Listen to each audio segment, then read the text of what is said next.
also be hearing that a lot tonight. We're expecting a high-scoring game here.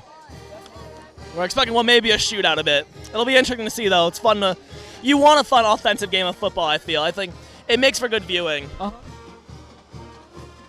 average fan, they're more interested in the offense, so... Yeah. If the offense is pile on the points, you can have an exciting game. We'll pause here for the national anthem, United States. At this time, if you are able, please rise. Gentlemen, kindly remove your hats for the playing of our national anthem. Tonight's national anthem will be performed by senior Sammy Murray.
Let's play some football here at Oswego East. Turn off the world and turn on the game. And our boys about to come through the tunnel, led by the band and the cheer. More so the cheer. It's always a fun tradition here at OE. Always. Awesome blow up too. Wonder how much that cost.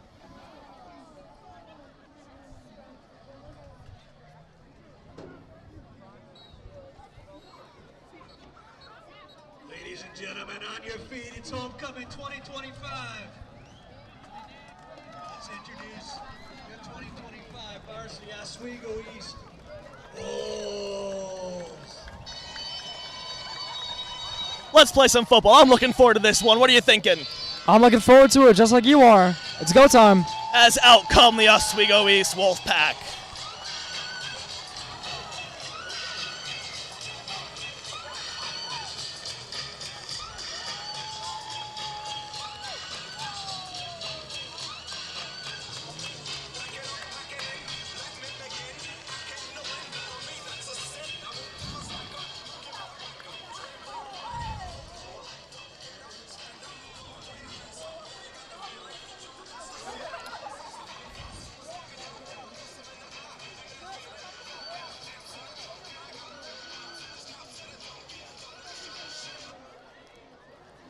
And we're about to get started with this one, so at home, keep your ears ready. Maybe get some food quick.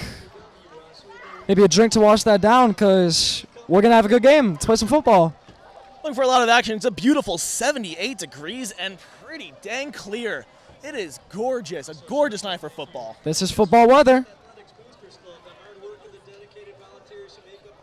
And awesome atmosphere as well with, don't know if you guys can see it, but the theme is USA. So a lot of people wearing red, white, and blue American flags. You can see them everywhere, at least from our point here. It's an American football night, isn't it? It is. It's the name of the game. And again, it is our homecoming game. The dance is tomorrow. Are you going to go? Absolutely. I've been looking forward to this. This is one of my favorite events all school year, personally. Me too. Right. I'm going tomorrow too. Should be a great time.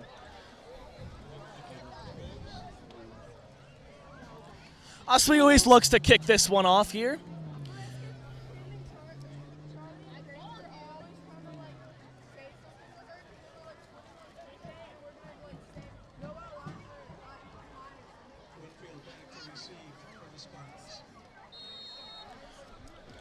Whistle blows, and the kick is up. Let's play some football. This will carry into the back zone. This will be a touchback.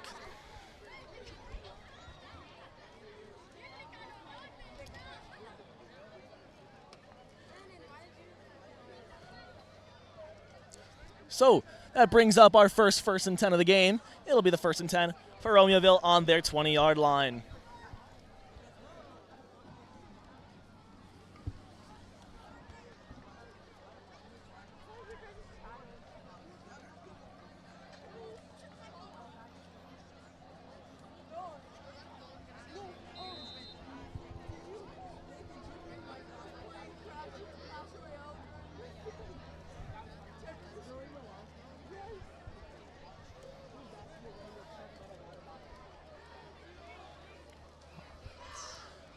Now snap. This will be a quick pass here. Out wide to the flank, and eventually will be taken down by a pack of Wolves. Gain of about 5 yards. They'll give him about 5 there.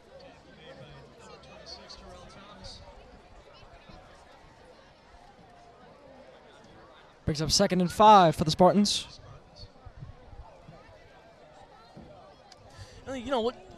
During the early game here, what you really want to do is obviously you want to establish your footing. You want to establish, especially defensively. I feel like you want those safe hands. You want those. I don't know if you come out aggressive or if you come out a little bit conservative. As now it's to the air twice in a row here for Romeoville. 2 completions, and this will bring them to the 30. It looks like this will be a 1st down. And like you were saying, absolutely, it is about how you play.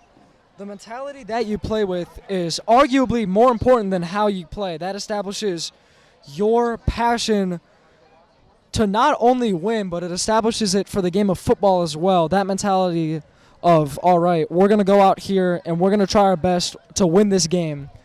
That is arguably more important than putting points on the scoreboard.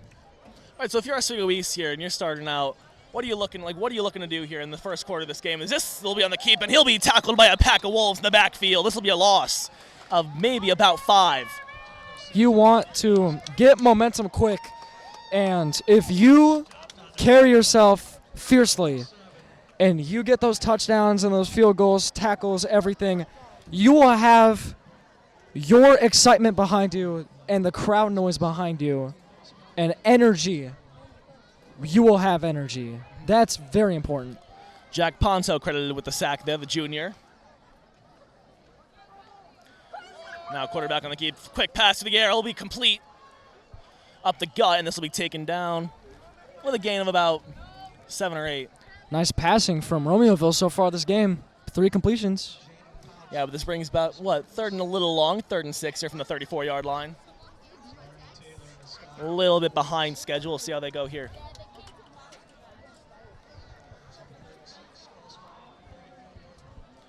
This does bring up the first 3rd down of the game tonight. 3rd down completions is one of my most important stats, I believe in. Whoa, barely escapes one, won't escape the other. This pass will be underthrown and incomplete. The Oswego East Wolves get the stop on the 3rd down.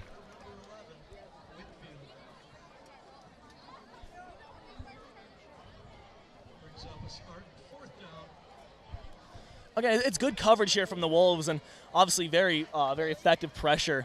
Got the quarterback to get rushing, panicking a little bit, and they force him to make an undercompleted throw or underthrown pass, and brings a 4th down here for the Wolves. Very key.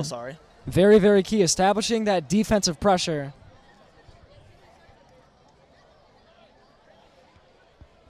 That's a good punt. That is the punter for Romeoville, Jay Orlena.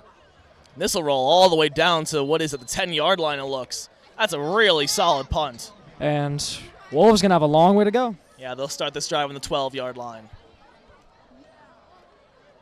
So Nico Valachi's first possession with the ball. We'll see how he does tonight. I'm excited to see more of those designed runs. You saw him a lot in the Willowbrook game. You saw him a lot in the Joliet Central game. Those designed runs, I think they're a bit of a newer part of his game, especially for this season. He's always been known as a bit of more of a scrambler, get himself out of pressure, but this year, it looks like they're really using that to their advantage. It looks like they're really trying to get him running on the ground a little bit more, look for some fake jet sweeps, and plays along that, the quarterback keep. Absolutely. Let's see how this goes. Now Nico quickly out to the right. He'll thunder down the flank before quickly taken down with about a 4-yard gain. Lincoln eye jams for the completion. Those bring up 2nd and 7 on the 15-yard line.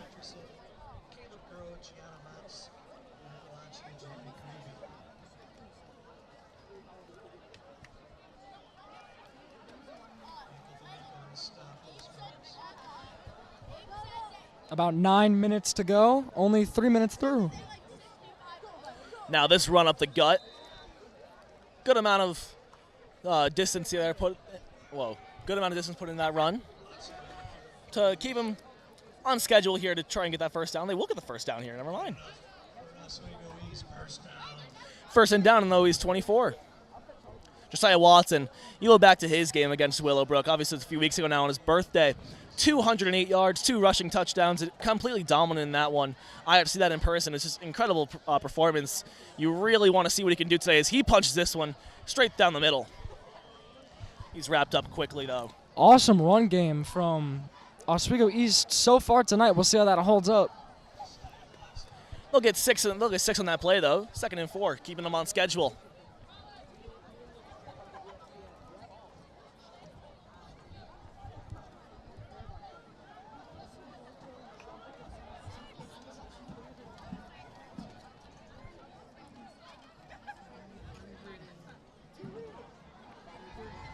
Now Valachi through the air, looks for the big play. Oh, and he's just incomplete. Just couldn't get to it. Lincoln eye jams, just couldn't quite get to it. Just a little bit overthrown. Good coverage, though.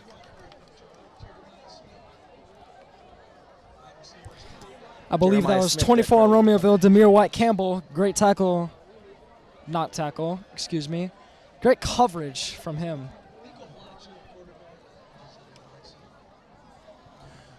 Still on schedule, 3rd and manageable, 3rd and 4 here from Oswego East's 30-yard line. It's a lot of threes. Oh, we'll be hoping for more than 3 here from this drive, looking for 7. Now the quick sweep across.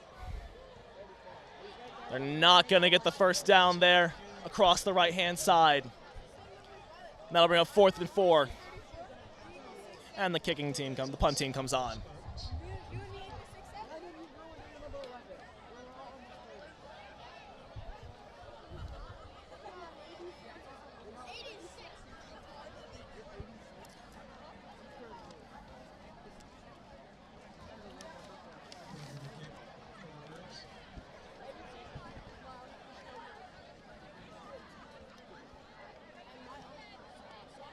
Caden Brecker here looking to get a solid boot behind this one.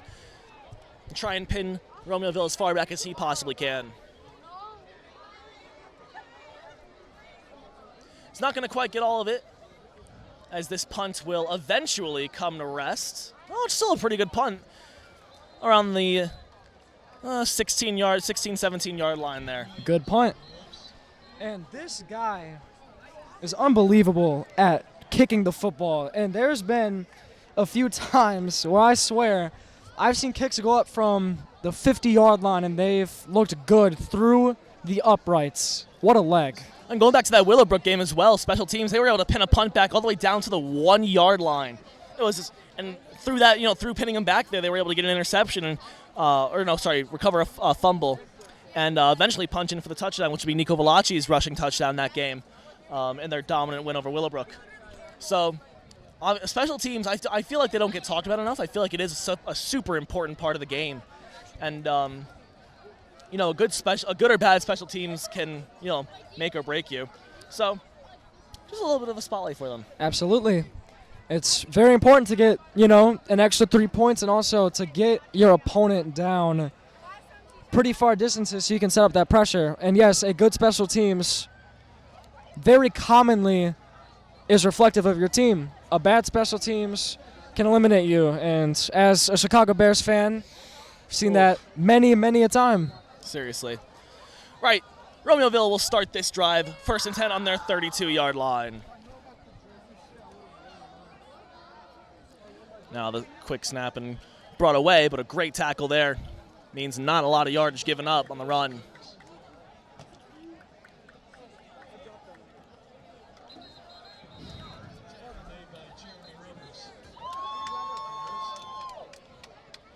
6:44 left to go. Still 0-0. Sounds like a soccer score. Jeremy Rivers was on that tackle there. It looks like we'll take some time here for an injury timeout. Down is currently number 3, Zamarion Taylor, the senior.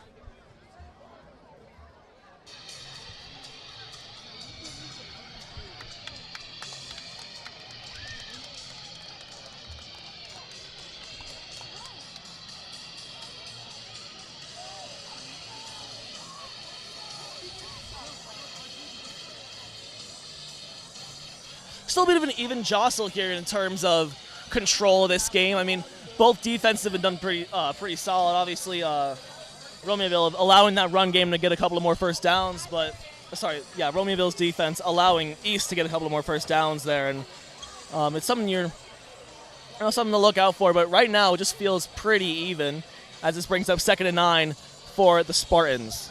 Very even so far.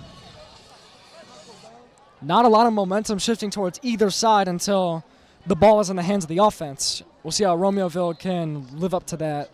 Let's see how this pendulum swings. They're at 2nd and 9.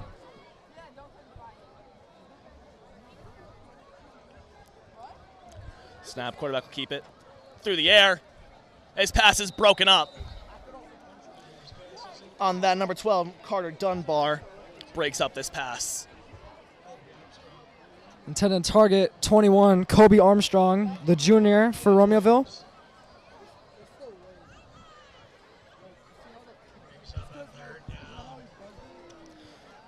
Another big 3rd down here, 3rd and long for the Spartans. It's 3rd and 9 on their own 33-yard line.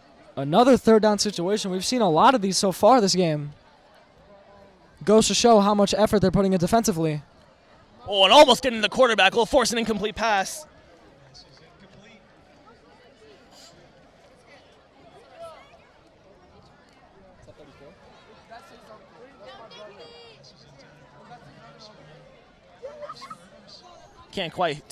Couldn't quite who made that really great pressure and got to the quarterback just not in time, but even still, it brings up the 4th down. It looks like they're going to stay out there. Looks like they're going to go for this 4th and 9 on their own 33. We're still in the first quarter. Nope, I lied. And there's a snap. It's a bit of a lower punt, a bit of a side footer, a little sidewinder. I use that kind of technique when I'm playing soccer. And that'll land on the 30-yard line. That's where Oswego East will pick up this next possession.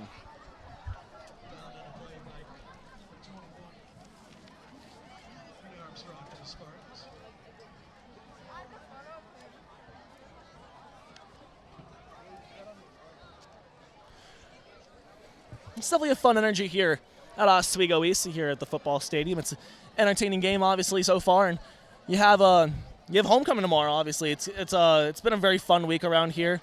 Obviously, there's been the different spirit days all over. Unfortunately, obviously, the pep rally got canceled because of the heat today, but they'll be doing that before the crosstown game. But other than that, though, you have a DJ at lunch here. It's the first play. Josiah Watson on the carry. He breaks out right. He finds some space. He's tumbling down.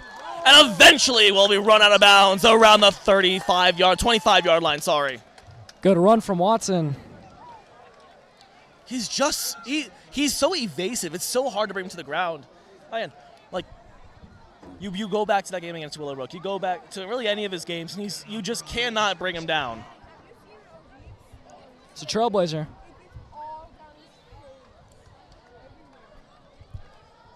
That's really solid, but we'll bring them down to Romeoville's 33, and that's the first time they enter Romeoville's half. It's the first time either of the teams have entered each other's halves, offensively at least. Been a defensive-oriented game. There's a snap. Nico Bellacci will keep it. And there's what I was saying, though, the fake handoff to keep the ball. Find the running option, use his legs. He scrambles for about 5 yards. And pretty good pickup, and it'll be 2nd and 5 on the 28-yard line. Using that run game, obviously, Bellacci is a great runner, uses his legs almost as much as the arm, and then a great running back room of Josiah Watson and Zamarion Taylor, just adding into this running depth, this ground and pound game for the Wolves. Very important and very crucial, but also beneficial if you look at the game so far. Yeah, I mean, as of now, Romeoville haven't quite had anything to match it. Josiah Watson will keep it. He'll put it up the gut. And there's pushing for the first down. It looks like they'll get it. We'll see where the refs spot this.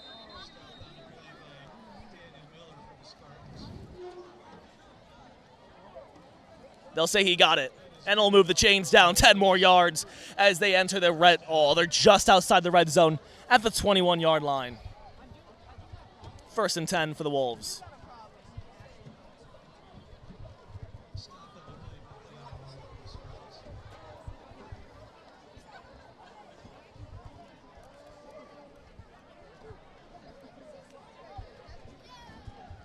Now to the Wolves try and go for the aerial assault here. They keep it on the ground. Run receiver out right. He'll check back. Nico Velacci will target him. Will he get a catch? They'll rule it as incomplete. They'll say he's out of bounds.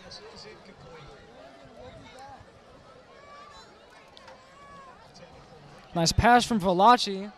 And another good catch from Lincoln Ejames, but they're going to say that he was out of bounds. That brings up 2nd and 10. I don't know. I thought he might have dragged that foot, but referee had a better view than I did, so. The pinstripes rule the world as far as the gridiron goes. Let's bring up 2nd and 10, still from the 21-yard line, just outside the red zone.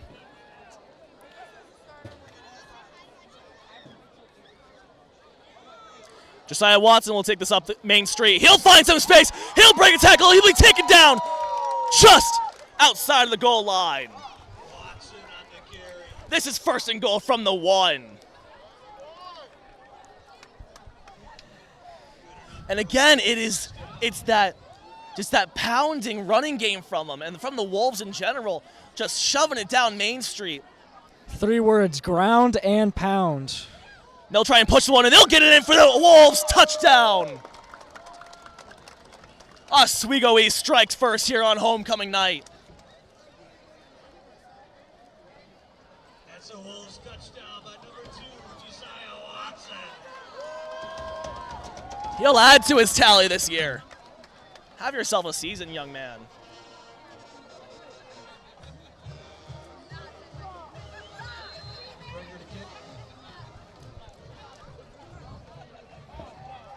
Now Brecker's extra point to follow is up, and it is through. This is 7-0. Have a night, Josiah Watson, establishing that control. I mean, it's what you can expect from him. He's a dominant runner on the field, and I think we'll see a lot more of him tonight.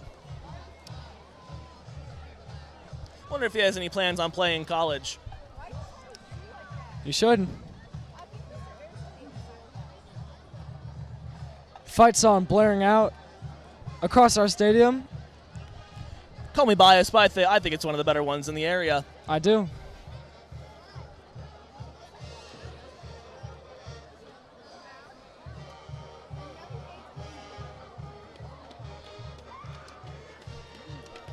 Oswego East to kick this one away with 4:35 here left in the in the first. Wow.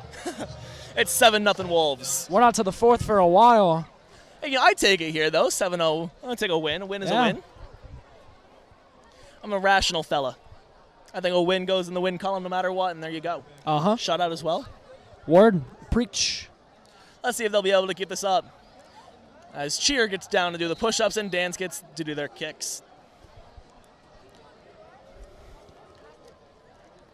Deep kick as again, and that's going to be a touchback once again.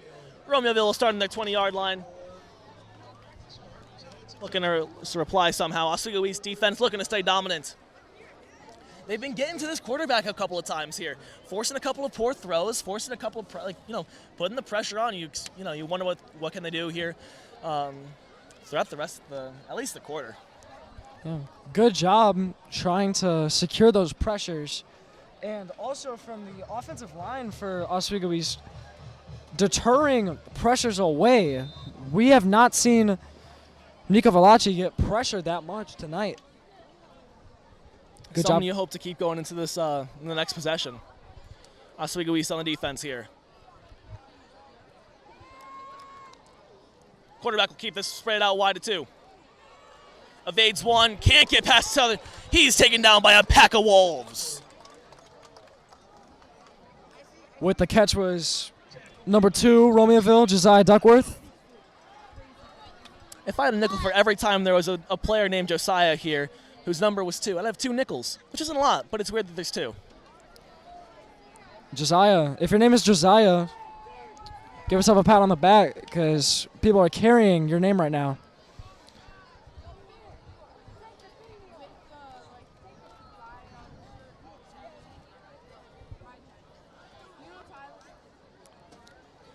Snap. This one will go long.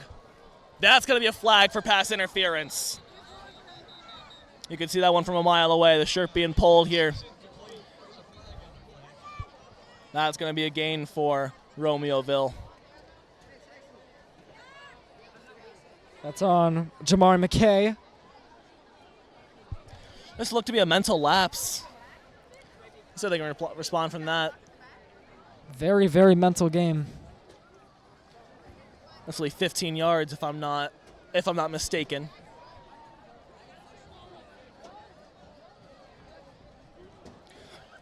Well, then that automatic first down will be 1st and 10 here for Spartans from the 35.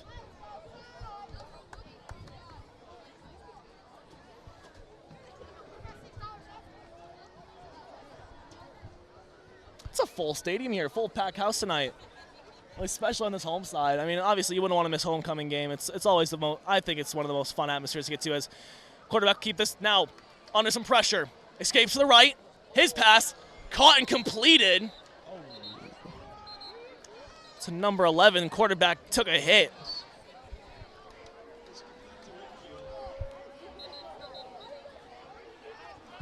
Bit of a boomstick there taken by the quarterback. Another flag thrown here. Seen those a lot so far tonight. Let's see what the call is here from Pinstripes.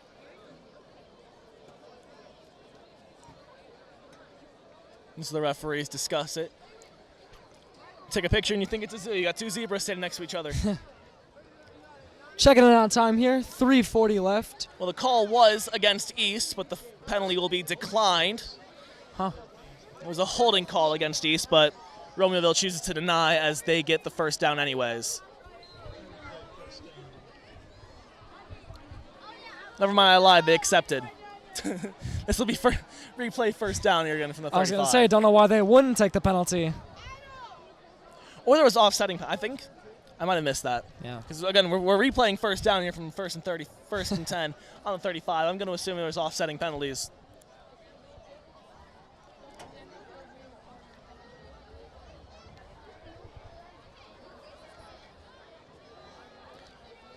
Now, again, a quick spray out to the wide men. They'll gain some good yardage here through the run through the middle. Catch and run.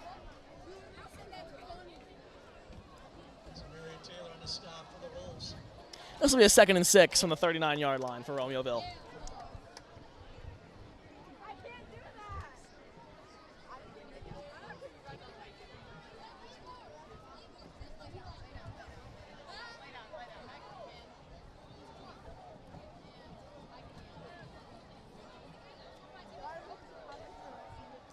Now again through the air. He'll find his man and quickly tackled and pushed out of bounds.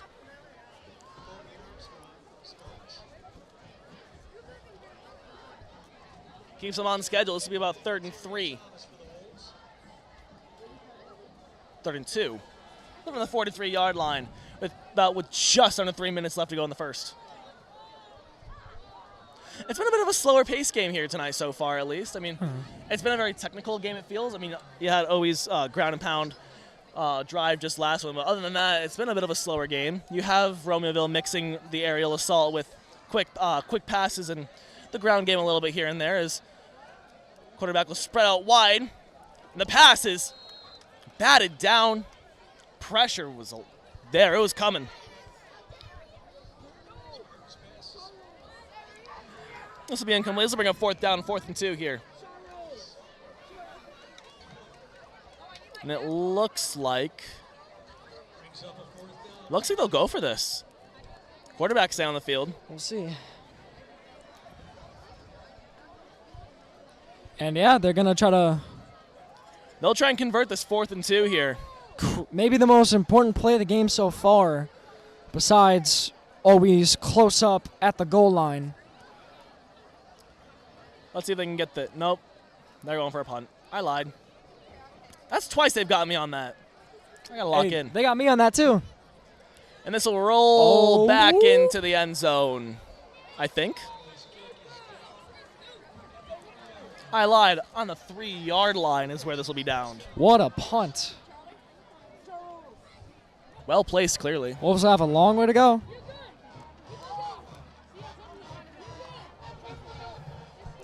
With 2:43 to go here left in the first quarter. Score still Wolves 7, Romeoville Spartans 0, as Romeoville pins OE back down inside their own 5-yard line. Inside their own 5. Ba, ba, ba, da, da, da. Sorry, folks. Band music, very catchy. We got a good marching band, in fairness. The 8th in the state last year, 8th in the state competition. Love to see it. They're awesome. Do make sure you stay tuned at halftime to watch their performance as well.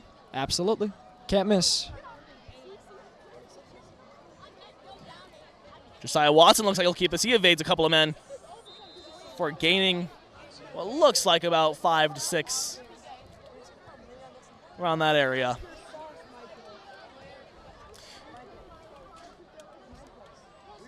Oh, Brady will get 7. They'll bring up 2nd and 3rd here from Oswego East 10.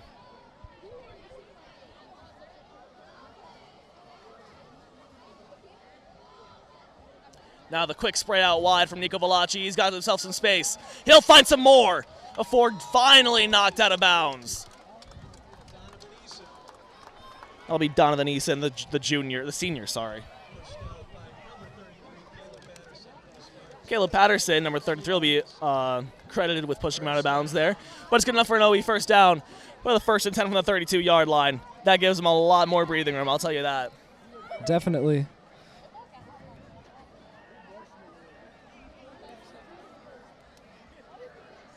Two men out wide on the right-hand side for Oswego East. A couple of men in the backfield. Very compressed near the quarterback right here, near Velacci. Now motion before the snap. He'll take the ball. Ooh, I lost it. It's gunned up the middle for not a lot of space out there. We'll see if they even give him any gain. They'll give him maybe a yard. Yeah, it'll be 2nd and 9 from the 33-yard line.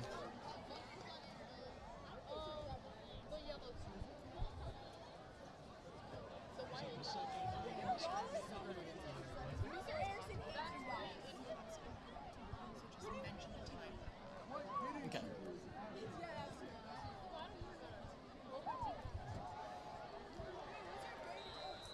Now again, the short run gets stuffed pretty quickly. Let's bring up 3rd and long.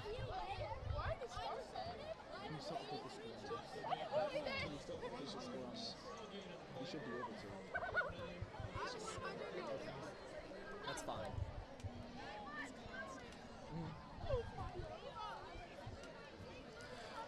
So the Wolves with plenty of work to do. Their work cut out for them here on 3rd and 9 on the 33. Their own 33, I should mention. With just under a minute now left in the first quarter. 2 receivers out wide. Nico Velacci with some time.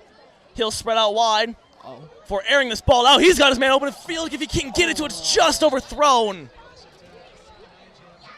Lincoln Ijams found himself in acres of space, lost his man. Just couldn't get it there.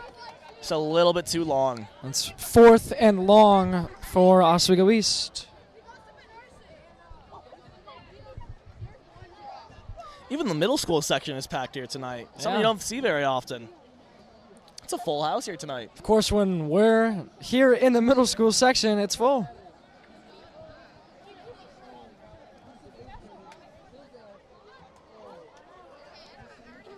Now he's looking to punt this one away, trying to pin Romeoville back for a change here. Ooh. That punt is up. It's a high kick. It's going to slowly roll back until we hit around the 28-yard line. And that's where, with 34.7 seconds left, the Romeoville Spartans will pick up this drive.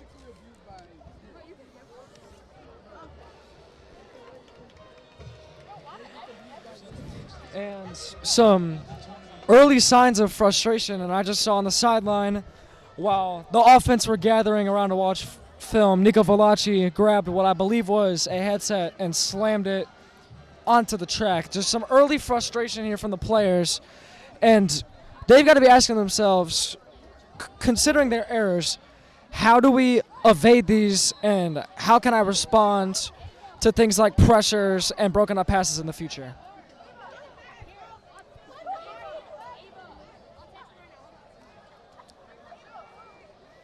Right, to start this drive here from their own 28-yard line is Romeoville. The ball sprayed out wide again.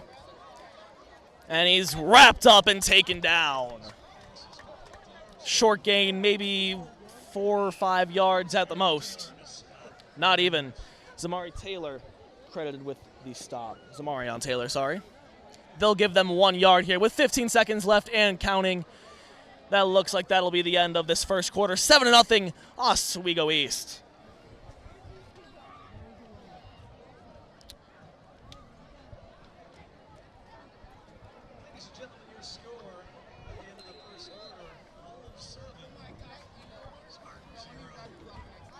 That brings up the end of the first quarter. High School's Care Closet has been running since 2018. In that time, the program has supplied students and their families with needed items like household products. And for the broadcast, we're going to do a little swap of the rules. Eric is going to take over, more of the analytical side of things, just like I was. I'll be on the main mic. I will bring up, this is a completely student, in terms of commentary, this is student run. I'm currently a junior. I'm with my co-host, who is a sophomore here, Carter Reed. What would you say your experience has been like so far? Like, how excited have you been for this? It's been a prospect that's been, interesting. And so how are you feeling for it? I've been very excited leading up, and so far it's not disappointed. Great game so far, competitive and close, and I'm getting a kick out of this job already. I'm very excited to do more of these in the future, branch out, do some more sports, and I'm looking forward to more Friday nights here in the bleachers. Absolutely. And on behalf of Carter Reed and I, we do want to thank everyone involved in making this possible. Ms. Shows, the digital journalism teacher, as well as the leader of the broadcast club, and then everyone else, all the boosters, the Oswego East athletic boosters that allowed this to happen, who supplied the funding for this to happen. We do very much appreciate it, and we thank them for the support and everything. Absolutely. If it wasn't for them, then we wouldn't have this platform, and if it wasn't for you, the viewer, we would not have the support. So thank you for tuning in tonight.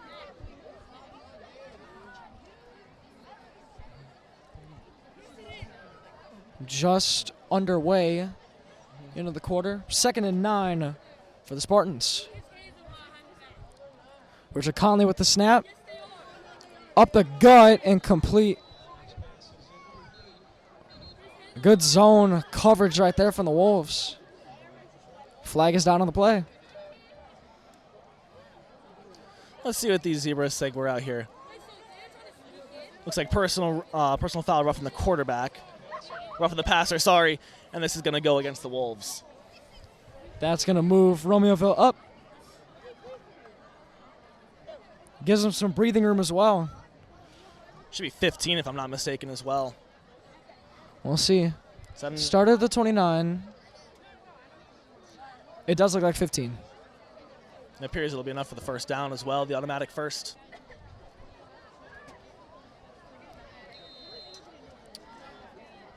Romeoville will get possession at the 39-yard line after the roughing the passer. Only 4 seconds into the second quarter. First down, Conley. Targets out, broken up by Zamarion Taylor.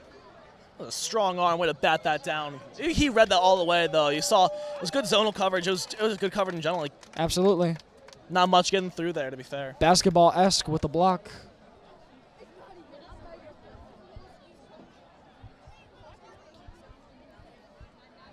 Spartans are going to stay stationary. It'll bring up 2nd and 10.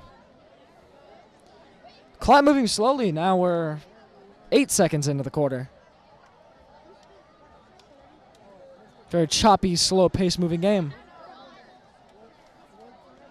Conley again fakes the handoff, dispenses it quick to the receiver Duckworth.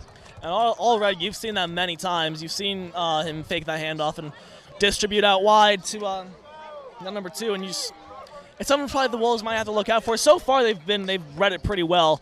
Not allowed him to gain a whole lot of yards. He gains 3 on that one. Great defensive reading. Yeah, that fake handoff is a favorite of head coach Justin Travato. And 3rd and 7. Romeoville looking to move the chains in their favor.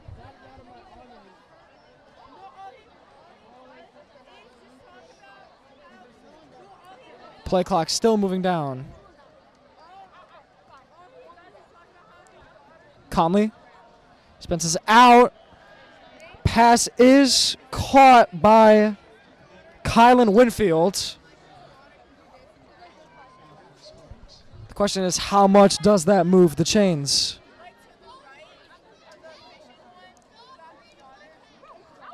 I think they just barely held it. Nope, never mind. They keep hitting me with these pump fakes. And my question is, how much does it move them? A lot. They've got a 1st down. And they're just at the OE logo at center field. They'll be at the 49-yard line. East looking to keep these invaders out of their half here. Definitely. There's Conley faking the handoff. He'll go to the sideline. Gets out at what looked like the 40 to the 35. Also good use of the run game so far from Romeoville. Showing that aggression with the legs and the feet.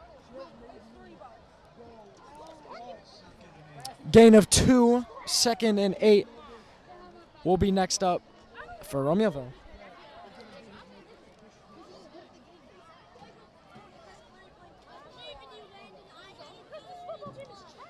Two receivers lined up on each side.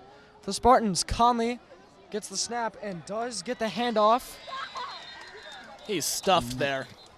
Taken down by who? A pack of wolves. There you go. Don't know if you can hear the PA announcer. It's a favorite line of his, as is us. I may or may not have stolen it.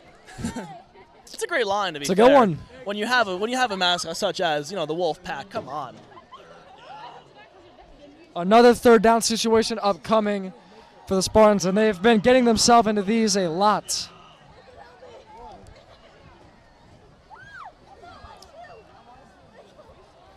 Ball exactly on the 50. Conley's going to put one to the sideline. Incomplete pass, they say. And they've got a 4th down here.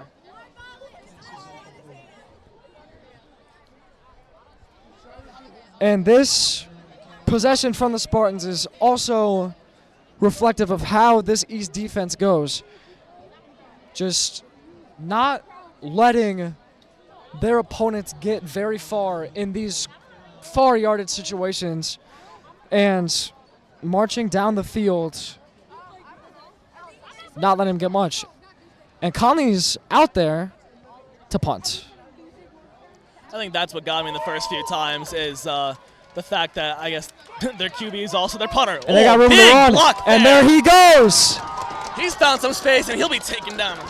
Flag on the play. This may be coming back. Out at the 50. Zamarian Taylor with a phenomenal return. There's a flag on this one, though. We had to see what these referees decide here. We do have a flag on the play. That's down around the 25, 26-yard line. A couple of East players looking very mad about that one. Looks like Coach LeBlanc is beside himself there.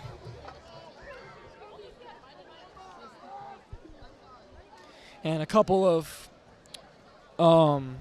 not very nice chants to the ref as well from the crowd. And like you said, Coach LeBlanc not very pleased with that himself. This will be coming back a while. Let's see where they set this one up. And they're going to march a good distance. They're going to set this up as a first and... No, okay, they'll be moving the chains here. I was about to say, they're setting this up for a country mile. My Long gosh. one. First and Wolves Crossing.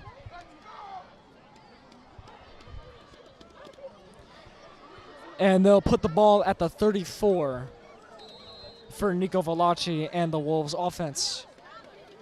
He'll take the snap. And another good run. Up the side it goes. Got his blocker. Get some space. Another outstanding run from Josiah Watson. That kid. That name's going to be an earworm. It's going to be all you're hearing. He is him and really it's him and Nico Valachi that are sort of the heartbeat of this offense. You see, most plays will go through them. Like if it's not Nico, it's usually Josiah or maybe Lincoln Ijams. But really, Josiah's been driving this ground game. Those are the big three. And yes, the heartbeat of this offense is how their legs move on the ground.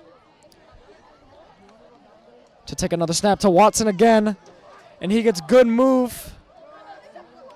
And he'll be down about the 40 for about a 9-yard run. He's already on a touchdown tonight. It'll be entertaining to see how much he might be able to rack up tonight. First down. And a first down from the run by Watson. They'll be situated at the 40-yard line. 9:30 to go in the second quarter. Wolves are up still 7-0. Very close coverage on the Spartans as Watson yields it again. Doesn't get a whole lot of breathing room on that one. Taken down by a crew of Spartans. What would you call a pack of Spartans? An armada, maybe? An What would you army. call 'em? An army? I guess that would work better. What is an armada? Where's that word for whatever? Watson only held to a yard as 2nd and 9 is upcoming. Valachi fielding it again. Going to dispense it off. It is caught by Tom Donovan. Is that the first?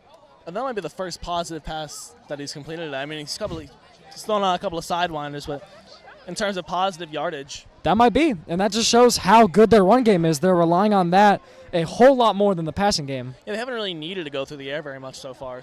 And you mix it up. You run it a couple of times to Josiah Watson. You hit him 3 times in a row on the ground, and then you decide to change it up, sort of try and catch this Romeoville defense Absolutely, by and surprise. with legs like Valachi's and Watson's, you've got a lot of opportunity. We'll see that again Valachi on the from keeper. Valachi down at the sideline, brought down. Another run. He's not quite going to get. Oh, he is going to get the yardage he's looking for. And that is going to move the chains. That play is good enough for the Wolves. First down. First down and 10 for Oswego East. Ball situated at the 28.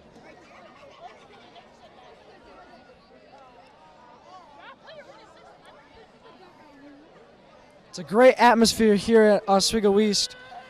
Weather's starting to cool down a little bit. Not a whole lot of clouds in the sky.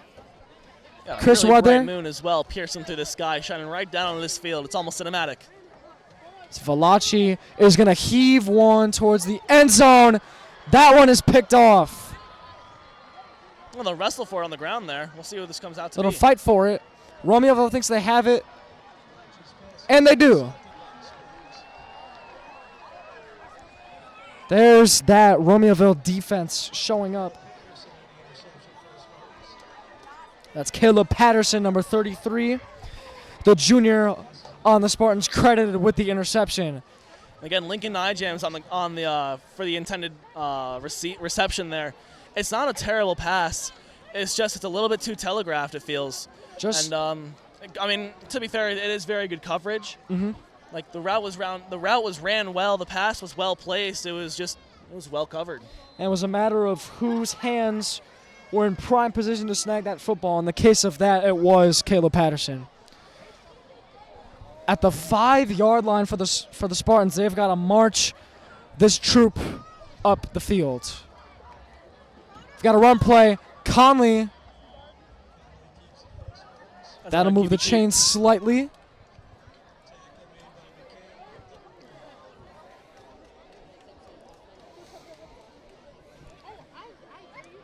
Not a huge movement here up the field, but they'll be at the 6 and 2nd and 9, so 1-yard gain. Every gain counts, though. Every single yard counts. That's what we've seen tonight.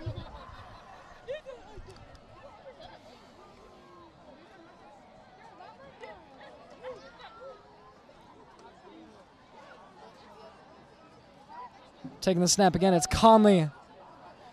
Intercepted. He's going to throw that one towards the east sideline. And, yeah, pressure was incoming. And they've got a long way to go. 3rd and 9. Crucial play if they want to establish control on this drive.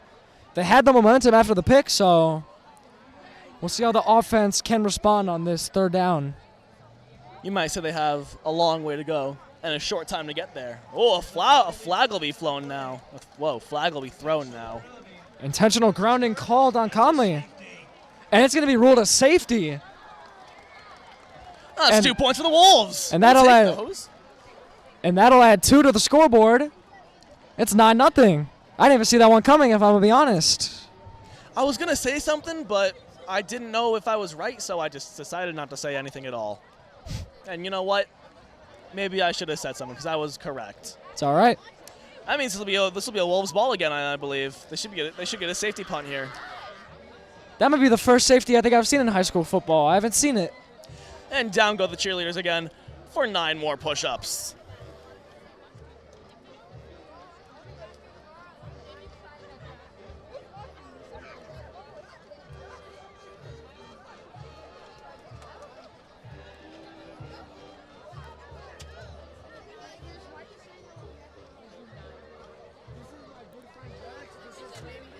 And the energy is in the house for the Wolves. Packed house, homecoming game, student section is all red, white, and blue. No one's sitting, everyone's standing over there. Well, it makes you wonder why you can't get this kind of atmosphere at an NFL game. I think we need more all-standing supporter sections in the NFL. They need bands in the NFL. I've been trying to say that. This is also coming from a very big soccer supporter. So yeah. But here comes the safety punt. Or safety kick. They're going to move the tee on this one. Just moving it down a little bit. And yes, on a safety, unlike a touchdown or a field goal, after you score a safety, you retain possession of the football. And so we're going to see Oswego East, the offense this time, roll out onto the field. That's the thing about a safety. Room to run. And he has a good return. Another flag down on the play. We've seen a lot of those. I'm starting to think the ref just might like throwing them. Well, if you got a flag, his thought process is, if you got a flag, might as well use it. Let's take a look at the ref's call here. Ooh, smells like holding cinnamon. On Oswego East. This will be coming back a little bit, it looks like. Smells like cinnamon in the air. It's making me hungry. I would assume it's Dick's Donuts, which we do have here at Oswego East, in which our Stadium PA is very lovingly telling us a lot. But you know what? Hey, I can't blame them. They're pretty good. Yeah. And that is going to move the chains a little bit back, and they'll be situated at the 40-yard line to kick off this drive. 7:42 left to go in the first half. Wolves now up 9-0. Oh, a fumbled snap from Nico Velacci. He'll still manage Velacci's to take it got out. He'll it. get some yards out of this, hopefully. And he'll be out at about the 40-yard line. Slips when he gets out of bounds. That's a gain of about a couple for the Wolves. I don't even know if he gained anything there. He might give him no gain. Oh, and he actually is going to be moved back a yard. And they're going to be Well, you know what? 41. To be fair, I'm going to say it's better than the other possible outcome. He fumbled that snap a little bit, bobbled it around in the hands. So keep on to the football in general, I think is probably a good thing there. That's the importance of getting the football out. It's reflective of how that certain play is going to be. Velacci off again, and he's got room to run. A flag on the play. And he will not be brought down. And he's in there for a touchdown. There's a flag on the play, but right now, incomprehensible run from Josiah Watson. you just cannot bring him down. But again, there is a flag on this play. We'll see if this is coming back. He is the Houdini of this offense. The offense is stepping back. This looks like it's not going to count. And Velacci doesn't look like This he's will be a pleased with face the call. mask. Face mask against the Wolves. This is coming back. They'll definitely be moved back. It's just another penalty against the Wolves. How many more? Seen a lot of yellow flags tonight.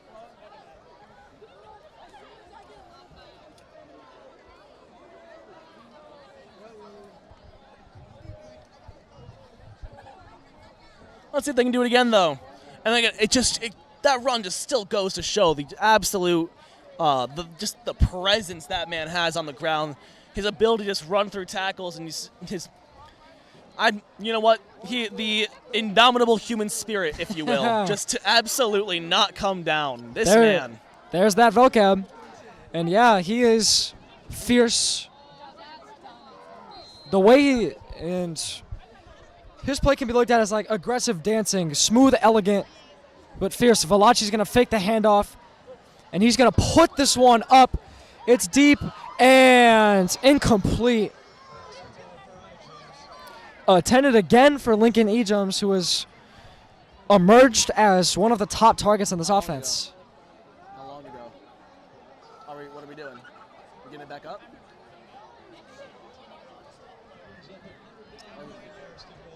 Are you going to try stream?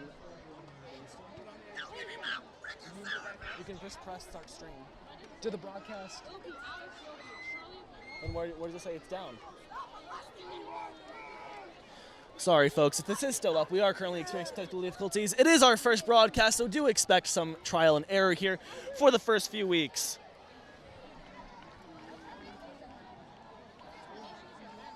It's a matter of how our pieces work here. And there goes Velacci to the 30. Dynamic runner shown yet again. That's good enough for Oswego East. First down. He's going to bring up a first down here. And just some stats real quick about the offense. This OE team so far, 179 points. And that is about just under 35 points a game for the offense. And they've been dynamic. And I've seen them put up 77 points, 41 points. Incomprehensible figures.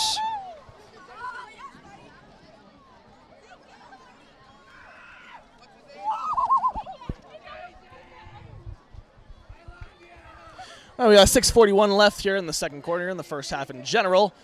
Let's see how this goes.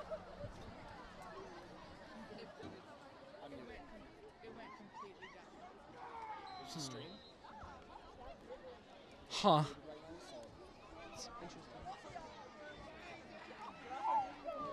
Velacci off to Watson again. Brought down.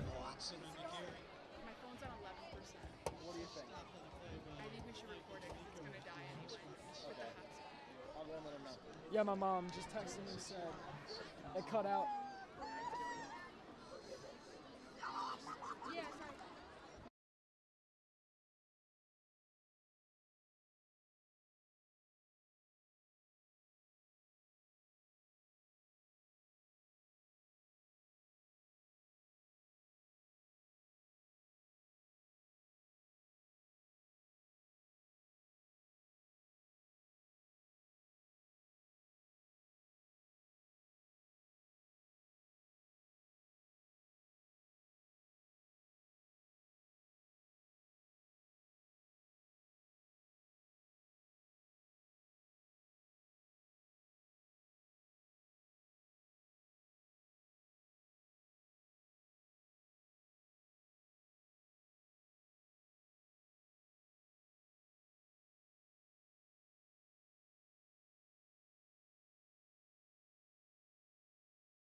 Sorry, folks, and for the rest of the time we're going to see us talking, it'll be from the video that will be uploaded because we've lost the capability to do a live broadcast.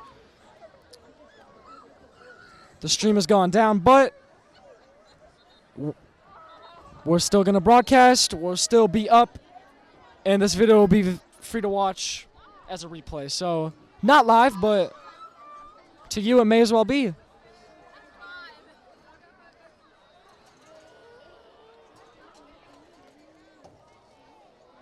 And a 1st and 10 for the Wolves on the 18-yard line. And Valachi scoops it. And he's going to be brought down. Wow. Watson was brought down very far from where they started. There's that Romeoville defensive line. I take back the words of very far, folks. That was only a 3-yard stoppage. It's not very clear from where we are, you know, how much the chains move, how much the ball moves, so. Looks like they'll set us up for a 2nd and 13 on the 21-yard line. They're at least in field goal position. Obviously, they're going to look for more here, but here's at the very least, Valachi. they're looking to get 3 from here. Off to Watson again, and he will charge up slightly.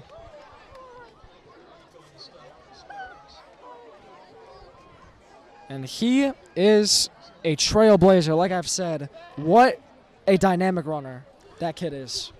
Unstoppable force, if you will.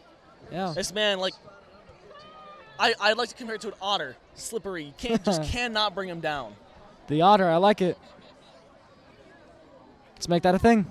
Might have to run it by him first. Yeah. See if he's okay with it. All right, the marching band now vacates their bleachers as they're getting ready to do their halftime performance, and which we do hope you stay tuned for. It's a lot of fun. Here now some motion in the backfield. And Valachi, under pressure, he's going to go to the end zone, forced out of bounds. Looks like he'll get enough for a first down, though, from what I saw. And it is. Nice eyes. First and 10 for the Wolves. 3:56 to go here in the first half. Wolves up 9-0.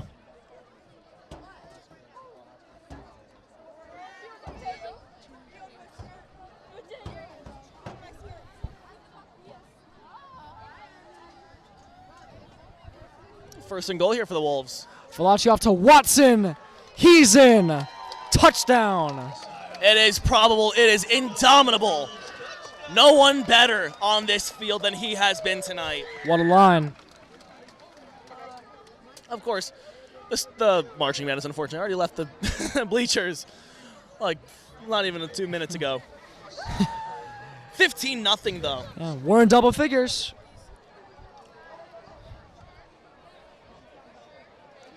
Looking to go 2 for 2 from the. And Caden Brigger's going to put the extra point up.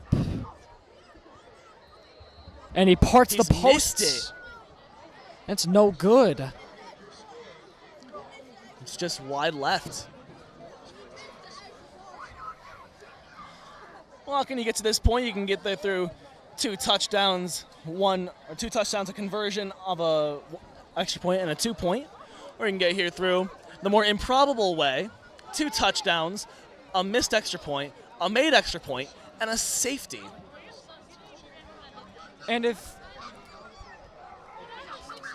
looking down towards the field, one man was sitting there, and it was Nico Valachi. As soon as they scored, he got in front of the TV, in front of the monitor, and he is getting to work trying to see what they can do better. That just shows the spirit of this kid, being able to take in the good moments, celebrate them for what they are, but also keep moving forward, setting your eyes forward to how you're going to respond in the next few drives. That just shows the spirit of him. It's his third year on this varsity team, and you see every game he's been so committed to improving. There's no man harder on himself than he is. I feel like it goes to show just the amount of commitment this kid has to improving himself, not only for himself, but for his team as well. Absolutely. As there's flags on the play, the kick went directly next to the pylon in the end zone. This will be a kick out of bounds.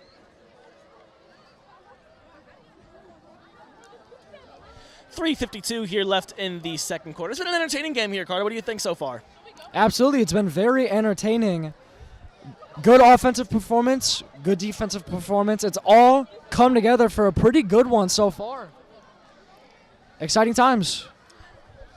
I feel like it might be a little bit such called all Wolves, but at the very least, it's very much the Wolves have been dominating this one. It feels like defensively they have this Romeoville team figured out, at least as of now.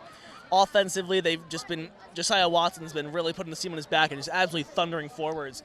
It feels like right now they're the one in the driver's seat. Absolutely. And the run. And there is a huge dog pile centered around Noah Cervantes, the running back who had the carry.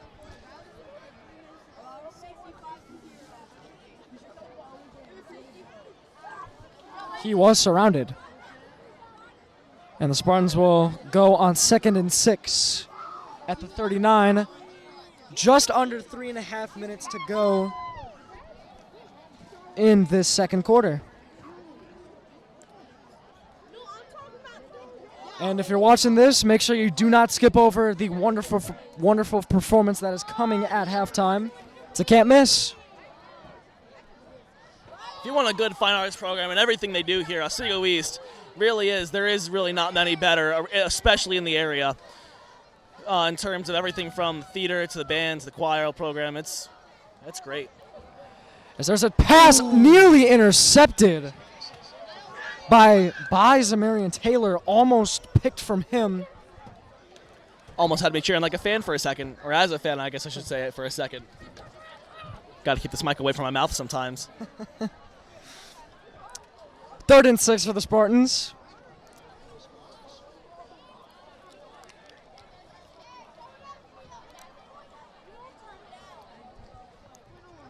As the clock is stopped with 2:51 to go. Yeah, it's safe to say we've got a football game. Competitive on both sides of the ball. Obviously, OE has points on the scoreboard, but that's not reflective of what Romeoville's done so far as well. Yeah, and still, it's just a two-possession game. Conley batted out of the air. He catches his own deflected pass, and he's got room to run near the sideline. Tip drill. Pretty crazy sequence of events there as Conley catches his own deflected pass.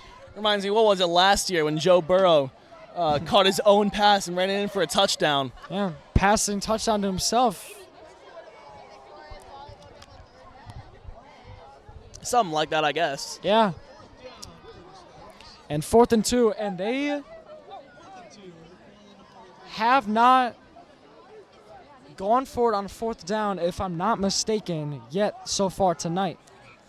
We'll look to the other side, and if there's any time to, it's now. Conley's still out there, so I can't tell if they're going to punt it or if they're going to throw it.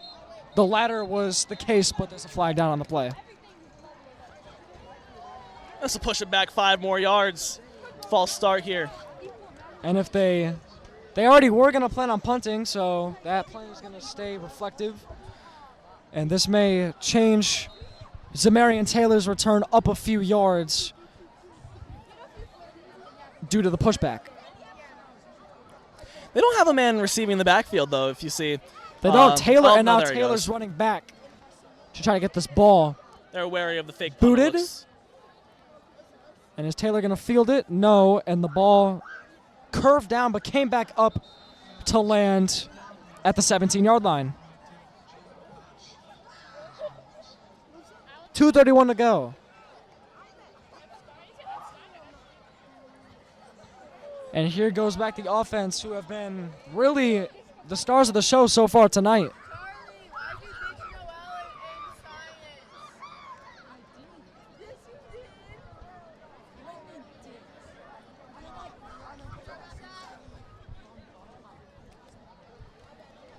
Stoppage in play. Here's the offense and defense get set. And I've got to shuffle my notes.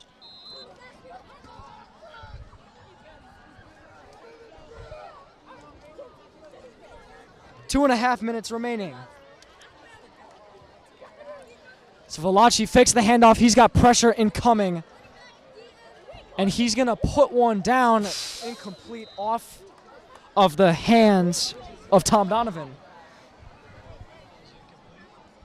Wasn't a bad pass, though. The little sidewinder there. Got out of escape pressure, rolled to his left, and sort of slung it across his body. Not a bad pass, just didn't. Donovan just Couldn't pull it in.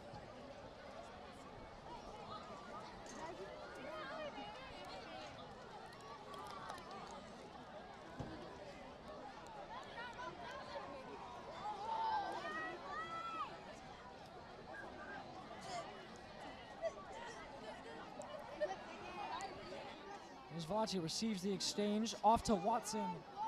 Wells Follows the leader, and he goes down to the 30.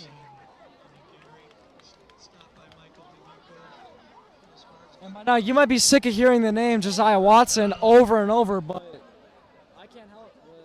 You know? Can you get sick of it? I don't know if I don't know if you can. You definitely can't get sick of his runs. Just Valachi Unless you're Romeoville. targets one to the sideline. And it is Ijams with the ball. That's great foot control to keep his feet in bounds and get a couple of extra yards out of that and just the first down there. There's that footwork. That's good enough for the Wolves. First down. Reminiscent of the PA announcer, it is good enough for a Wolves first down. They'll be at the 41-yard line. We're nearing 2 minutes remaining flat. Valachi has a target, and he's got room to run. It's Ijams, and he's got room. Finally taken down at the 30. Down at the 30-yard line. And Nico Valachi's top target does not disappoint, and they move the chains quite a bit to the 29.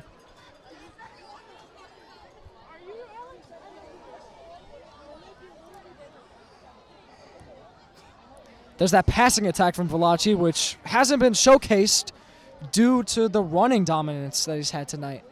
And off to the sideline, that was Donovan Eason with the grab. Way to ditch that tackle as well. Did well there.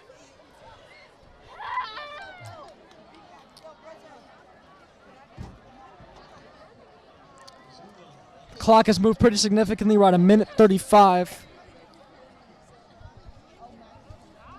He's looking to close out what has been a very entertaining first half with hopefully some more points. We'd love to put some up on the board, but so far. Yeah, make sure to stay tuned again for the halftime show, and Eric will take over yet again for the third quarter. So if you are watching this for him, then, you'll be delighted. But unfortunately, again, for your same people, I'll be taking over for the fourth quarter. They're all watching for me, isn't it? I don't know. We'll see about that. Just poking some fun. Have some fun. I hear ya. I'm going to make up for half the views just listening to myself talk. 50-50 split. Ask anyone in the Miss Shows' 5th hour digital journalism. She'll know. And the clock is running as we go to 20 seconds now on the clock. I don't think it was supposed to be running. Something about this screams like this was a timeout, and that more time needs to be out of the play into the clock here soon. That's a little sinking, little sneaking suspicion there. And clock is still winding down. I don't know if it's the end of the quarter or not. And we're back.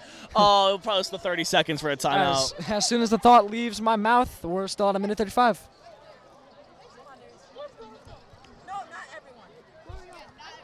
Second and 8 for the Wolves. Ball at the 27. Nico Valachi gets the exchange. Fakes the handoff to Watson. He's got space. Goes to the sideline. He's got running room. Into the house. Touchdown, Wolves. There's that designed run I was talking about earlier. There's that running play. There's those legs of Nico Valachi. Finding the end zone again for a rushing touchdown. 21-0. And there's that first half dominance we've seen all year. I don't know if you were at the Joliet Central game, but I believe it was almost 56-0 at the end of the first half. And this team is so good at getting momentum in the first half and not pressing the brake at all. Just rolling, rolling, rolling. They've been so good at that this year. And that's the reason why they're 4-1, as the extra point from Caden Brigger goes to the uprights. He made extra sure that one was good. He put some behind it. I think that one might have gone past the outside of the stadium. He put so much onto that one. Yeah, he might have kicked that out to Wolves Crossing. And the Spartans are going to get the ball with 1:26 to go. Maybe a chance to assert some momentum heading into halftime. If there's any good time to score, it is right before half. That's what I believe, at least. Absolutely. I feel like that's the rule of any sport, is the best time to score is that right before half corridor. You're able to sort of swing that momentum. Oswego East is solid defense. At least they've been solid tonight. Looking to, shut the door here. And Romeoville offense coming out for one last drive. And like we said, important for momentum shifting and how Spartans or the Wolves are going to respond to each other and seeing how they're going to carry these snaps, these balls.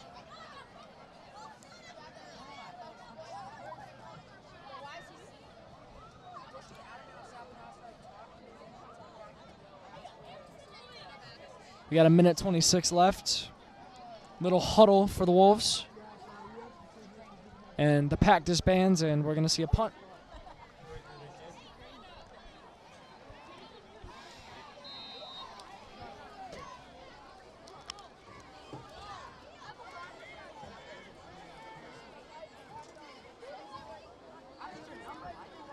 Breger, a short distance kick, and number 14 on Romeoville. I'm pulling up your name right now. Jamari Fears gets kind of leveled on that. And they'll be at the 38.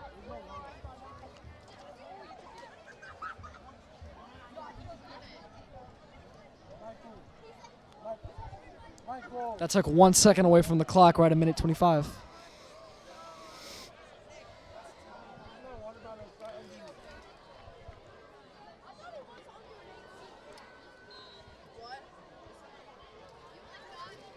I'll tell you what, I'm so glad that this hot day cooled into this beautiful evening, because my goodness, if they played this game in the afternoon, I think I would have burned alive, and I would have hated to see what it would have been like for any of these players down there. Water cooler would have been out. Ooh.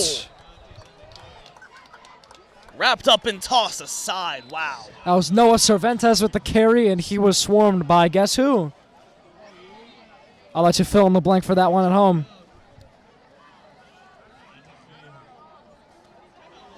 There's Oswego East using one of their timeouts. 1:17 to go. And Justin Travato and Tyson LeBlanc are going to get a minute here with their teams.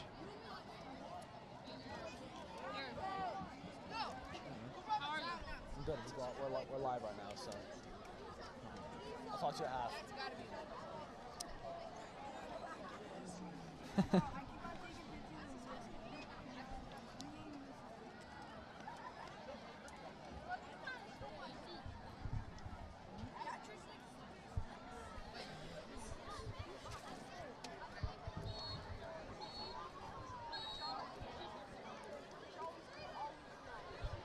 Nice thing about this vantage point is you look around and you can see all the different lights on the different stadiums around the area. It looks like one of the Aurora schools is at home tonight. This is a little fun thing to do, I feel. You see all the lights around. One of my favorite scenes is when I'm driving, what is that? Eastbound, I believe. No, westbound, sorry, on Wolf's Crossing. You see it, OE's lights on. You see OHS's lights on. It's just a fun little... And Romeo charging up the sideline. He gets out of bounds. Not after picking up a very, first down. very far past that marker chain for the first down.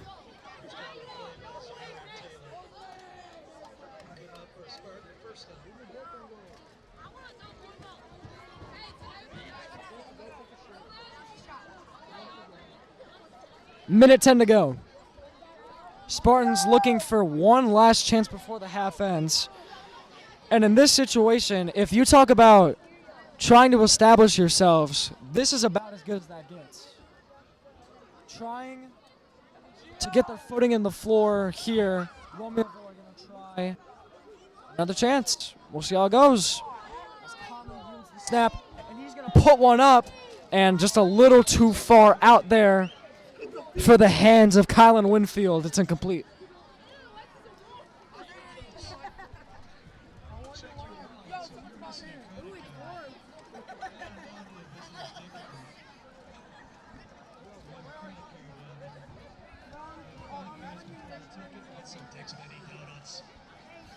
There goes those mini donuts.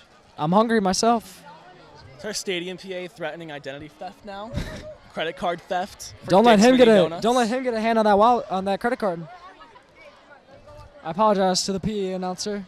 Should their new slogan be Dick's Mini Donuts, good enough to commit crimes over? Yeah. Good enough for theft apparently, as Conley dispenses one out there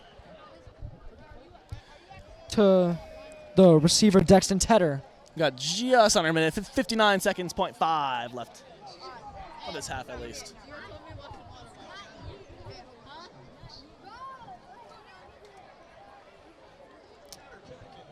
Just under a minute to go. And stop on that was credited to number 24, Connor Conkin. Conley fakes the handoff, dispenses it quick, and he loses the football. And it'll be marked as incomplete. It's a real solid hit to make sure that ball comes loose out of the receiver's hands. To make sure Winfield, who's been a pretty primal target for Richard Conley so far, just to make sure he doesn't get that football. Just to limit the productivity of Romeoville's offense. It's been an impressive defensive showing here from Oswego East. It really feels like they haven't given Romeoville a lot of chance to breathe. Feels like, really they've been constricting this game, and it's something you really hope continues on. Definitely. The defense has been just as prevalent in their 22-point lead as the offense has been.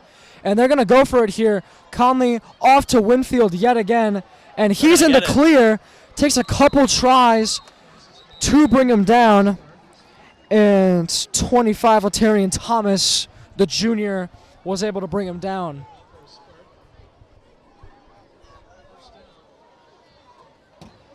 At the 25-yard line. They're definitely looking to pick up a quick drive here.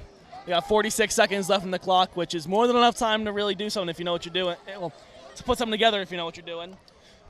And they're looking to try and put some points up here before this. Yeah, if we've seen anything from Richard Conley, he does know what he's doing, but can he conduct the offense towards the back of the house? We'll find out with 46. Fields the snap. And he's looking in the direction of Winfield. He's brought down, so Conley's going to have to use his legs on this one. And he'll get out not far from the line of scrimmage. One of them linemen out there for Romeoville got absolutely hit-sticked. That put a lot of pressure on him there to start. Kylan Winfield got pushed to the ground right there. Just battered down. And I guess they've picked up on his prominence as a target in this system, and they've taken note of that, and now they're aware. If Winfield's open, go. Try to get a stop. 2nd and 8, 23-yard line, a 2-yard gain just now from Romeoville. Conley far incomplete. It's a flag on this one again. Intended either for number 85, Dexton Tedder, or number 2, Josiah Duckworth. It was in their direction. Couldn't exactly break out who that pass was for. Let's see what the call is here for this flag. There is a flag down on the play, another one. We've seen a lot of those, as has been stated many times before. This is going to go against Oswego East. This is going to be going forward. All right, well, move those chains up. They're going to get a pretty significant distance, at least if you're this close to the end zone, a pretty significant distance. And this digs them deep into the red zone here, onto the 11-yard line. First and 10. There's a chance there to pick up a first down as well without touching that goal line.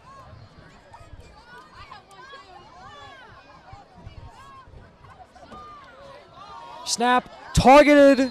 Another field. flag on the play. Flag as Conley's down on the field. Man, another yellow. This is going to be another personal foul, roughing the passer again. And that's going to move him up even more. Should be an automatic first down, I believe. And if there is a weakness for Oswego East, it is the penalties. They're taking quite a bit this game, and that's weakened their offense and boosted that of Romeoville's. And it's been a theme you've seen throughout the season. Unfortunately for these Wolves, they just can't keep themselves out of the referee's eyes. At least they can't keep the flag in the referee's pocket, and it's come back to bite them a few times. And you really hope this isn't one of the cases. Obviously, like I said earlier, right before halftime was probably one of the best time to score. So we'll see how this goes. And that just brings it more to Romeoville, easier opportunity. And taking penalties, you have to be tenacious in football and aggressive, but it's to a degree where you can't do it if it harms the positioning of your team, both on field and on the scoreboard, if those flags potentially add up and they get points out of it. It just goes to show flags, you got to stay clear of those. If you want primal chances of victory, you have got to steer clear of those yellow penalty markers.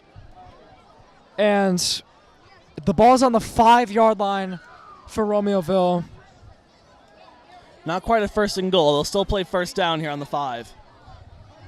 Interesting. It'll be first and 4. Sorry, first and 5 on the 4. Motion in the backfield. And it's Conley, uses those legs, juking, puts up a floater just out Another of reach. flag. This is the third in a Receiver. row. They just can't steer clear. This one's going to go back against Romeoville, though. And just it's forward, backward. A penalty for and a penalty against, and they're going to be moved back. Let's see where this leads them.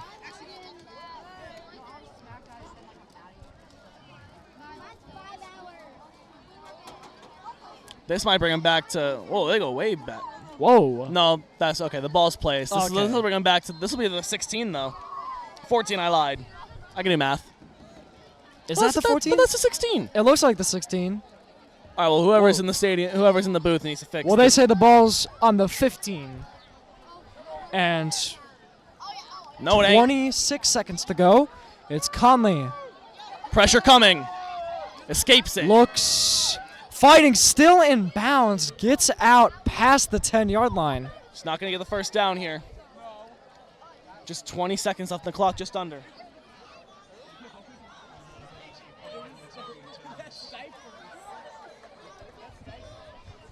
This has been quite the extended quarter, I'll tell you that. Yeah, definitely. It has been very close.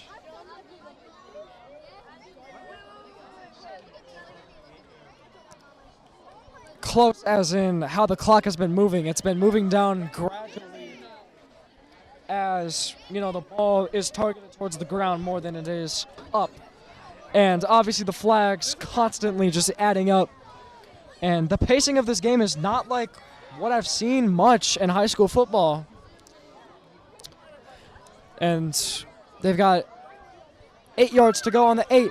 It's Conley, puts it up. It is caught, and he is taken down. Taken down by 26, Tyrell Thomas. Looks like Romeoville will take a timeout here. With just under 12 seconds to go. 22-0 still to Oswego East. And Romeoville. And I bet that Justin Travato right now on, or should I say close to this Romeoville sideline, just trying to get his players in order and be, hey, take the penalties. It's a gift to us. Their mishaps are our fortune. And keep your head in the game and just look towards the end zone. Kind of like, let me see, driving a car. Trying to make a turn, you got to do just the right procedures in the moment while also looking towards your turn on what's next. And that's sort of what... It's like merging. Exactly, just like merging. That's what Romeoville's offensive attack right now is adjacent to. Just correct procedures, precise. You got to be accurate, but it comes with a reward. This is live. This is for the YouTube. Oswego East Wolf TV channel. And it's Conley. Pressure on coming. He's going to charge forward. And Snuffed in. Stuffed by a pack of wolves. That's stuck in my Another head. timeout taken here by Romeoville. Romeoville, no timeouts remaining for them with 6.5 seconds to go. Oswego East do have one timeout, though. I wonder if they're going to utilize... Actually, it wouldn't make much sense for them to use it.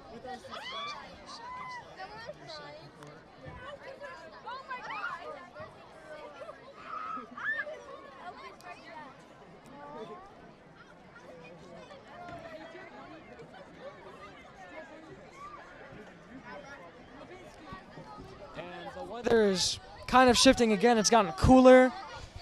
This breeze has come in. Just sort of adds to this vibe of just a Friday night at the school. No clouds. The moon right above us, right above the fields. It is quite a pretty scene. It's something picturesque, you know? This is what you would expect a homecoming Friday night game to be. Yeah, if you've got a picture in your head of Friday Night Lights, this is pretty adjacent to that, I would say. And this could be the final play of the half coming up. East will take their final timeout. And I was mistaken. They do take their final timeout. Will we ever snap the ball again? Maybe. Maybe I'm just impatient. That's a possibility.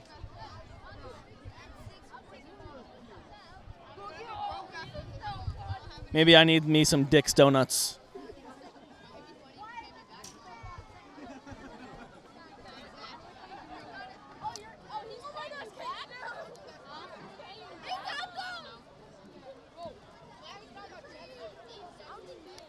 And on a fourth down play, which is crazy because all of these have seemed like separate first downs from one another with how slow the pacing is. Seriously, I feel like I've been here for an hour. Yeah. Or forever, at least inside the red zone for like 30 minutes, man.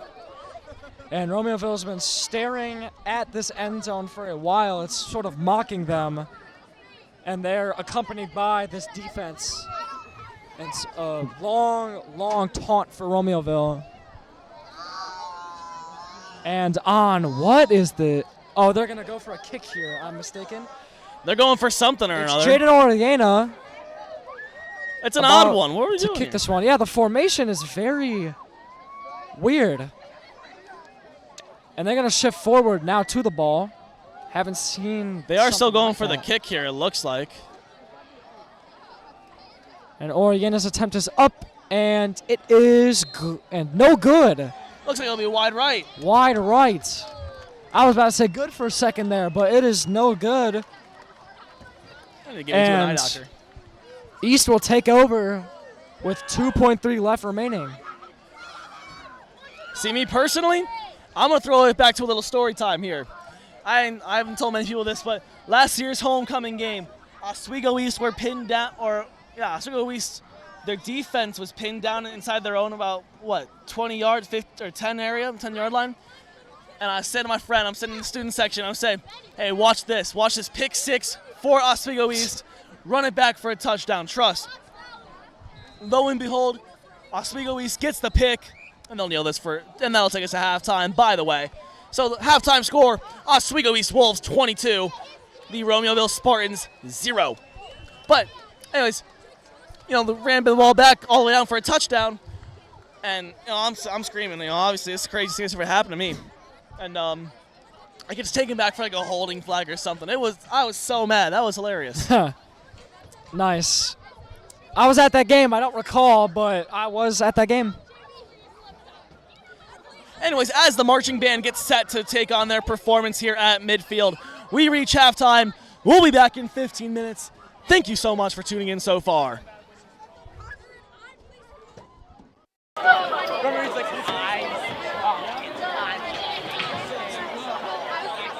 Cheer team, you can take the field.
Cheer team, your music is on.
We welcome you back here to Oswego East High School for the second half of this varsity matchup between the Oswego East High School Wolves and the visiting Romeoville Spartans. It's 22-0 here as we begin the second half.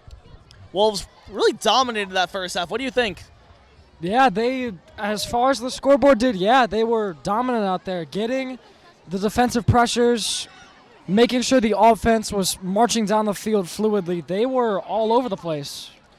The last drive, though, was pretty strong for Romeoville. They got all the way down into first and goal, weren't able to convert. They missed the field goal wide right, and now they remain shut out at least for the first half. Oswego East looking to carry this momentum into the second to win this one for homecoming. Welcome back to Oswego East. Very slow on that last drive. A lot of penalty markers. That's maybe an emerging problem for the Wolves. It's been a reoccurring theme throughout the season, unfortunately, so you're really hoping they can clean it up at least sometime here soon. Let's see how the second half goes, though. I'm looking forward to it. Me too. 12 minutes are up on the clock. Both teams are in a huddle. Oswego East will be receiving this kick, as they kicked away to start the first.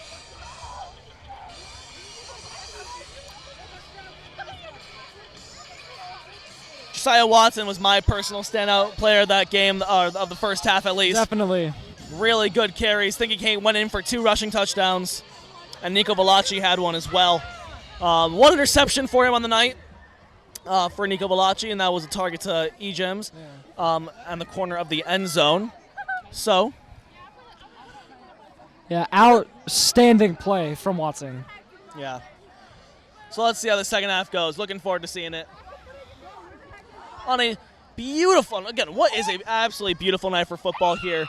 Some Southwest Prairie Conference action here on Homecoming Friday. Great way to end homecoming week. It's been a very entertaining week here for the students. Of course, the DJ at lunch and the themed hallways, the spirit days. It's been a fun time. Looking for a great way to cap it off here. And a win would be just that kind of great Definitely. way. Jay Noriega. It's a short it. kick. Oh, and an absolute hit stick applied there. But the Wolves will receive the ball here on the 40 or 35-yard line. And what that catch was, guess who? Josiah Watson, even on the kick return. He's everywhere, man. Recurring name, he's everywhere.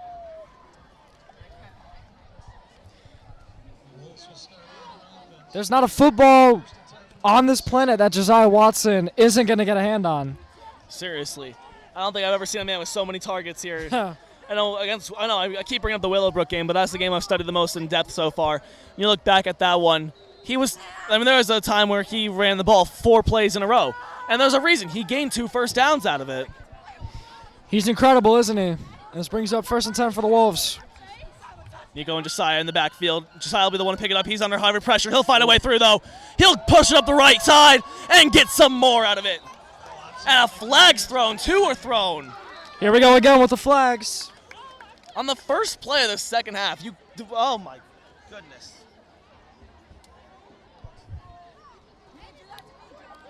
And this is against Romeoville. This will go in the way of the of the Oswego East Wolves here. The pack will get a couple of extra yards out of there. Really well, just really well to break the pressure there. Josiah Watson, get around it, end up exploiting it for positive yards. So it's what you really want to see out of a really solid running back. Said really a lot of times there. A ball's down at the 35 for 1st and 10. Romeoville's 35. Never mind, I was mistaken. 33. 35 adjacent. This ball will be carried at 26 here. Jammed up the middle down Main Street. He'll look to get some more out of this. They'll continue. They might pick up the first down there. And they will. They continue on. That is a dog pile if I've seen one myself, and finally the whistles come. And the pack stays dominant, though. They get quite a few extra yards there. Let's see where they'll spot this. This will be a first down for the Wolves. Right on the edge, knocking on the red zone. This is the 20-yard line. And wow, great effort from the O-lineman just to propel that drive, which could have been blown dead way, way sooner had they not just pushed him forward. Yeah, had they not powered through. And that got them the first down to where they are. And it gets them in a very, very good position to score some points here. 1st and 10 on the 19-yard line. Another carry up the right, of the left-hand side. Gets by 1, gets by 2. And maybe stopped just short of the end zone. They will rule him just down at the 4. And they're using different running backs. That was Tyrell Thomas with the carry. We have not seen him on the offensive side of the ball.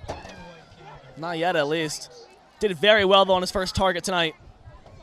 Drove all the way down to the 4, powered through a couple of bodies, got around a couple of got around a couple of tackles.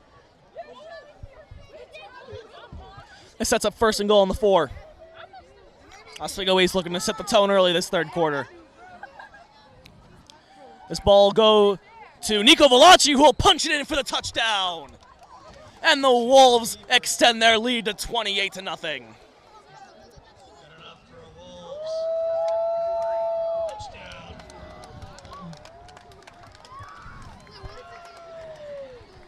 And we're looking at another dominant lead, another dominant shutout lead, might I say. 28-0 so far in this game. Breger to take the extra point here.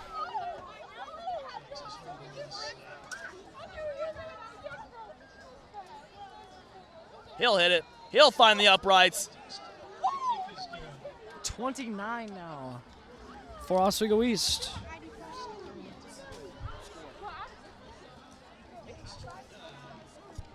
Okay.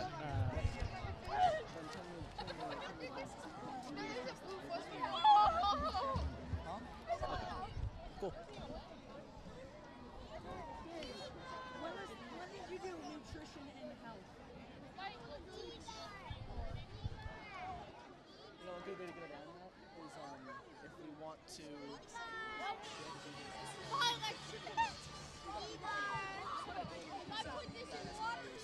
That took about 10 minutes, not 10. Ooh, that's how much time we've got. About a minute off the clock. We're at 10:54. It's a quick drive, rapid fire plays, a couple of huge runs there from Josiah Watson and company. And then finally, Nico Velacci on the quarterback keep. Like I said earlier, it was going to be pivotal, and it is again there. And he punches through the center, down Main Street, down the throat, and into the end zone for the touchdown. And now set up to kick this one off to Romeoville, who might be some of the last chances upcoming to get something going for this offense. You know, it's back up to a 4-possession game. You wonder if it's starting to really reach the wrong time here for Romeoville. You think they really got to start pushing the precipice a little bit more. And wow, wrapped up immediately. Who is that? 23?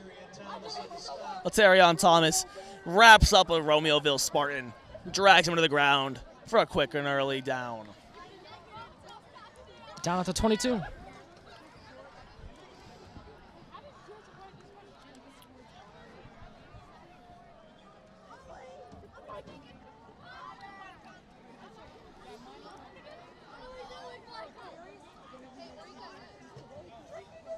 So the Romeo offense will take the field again. They haven't really been able to get anything going, and it's not even really that much against Romeoville's offense. It's more so a testament to Oswego East defense, I feel. Definitely, and this defense has been incredible at doing everything right, including the little things.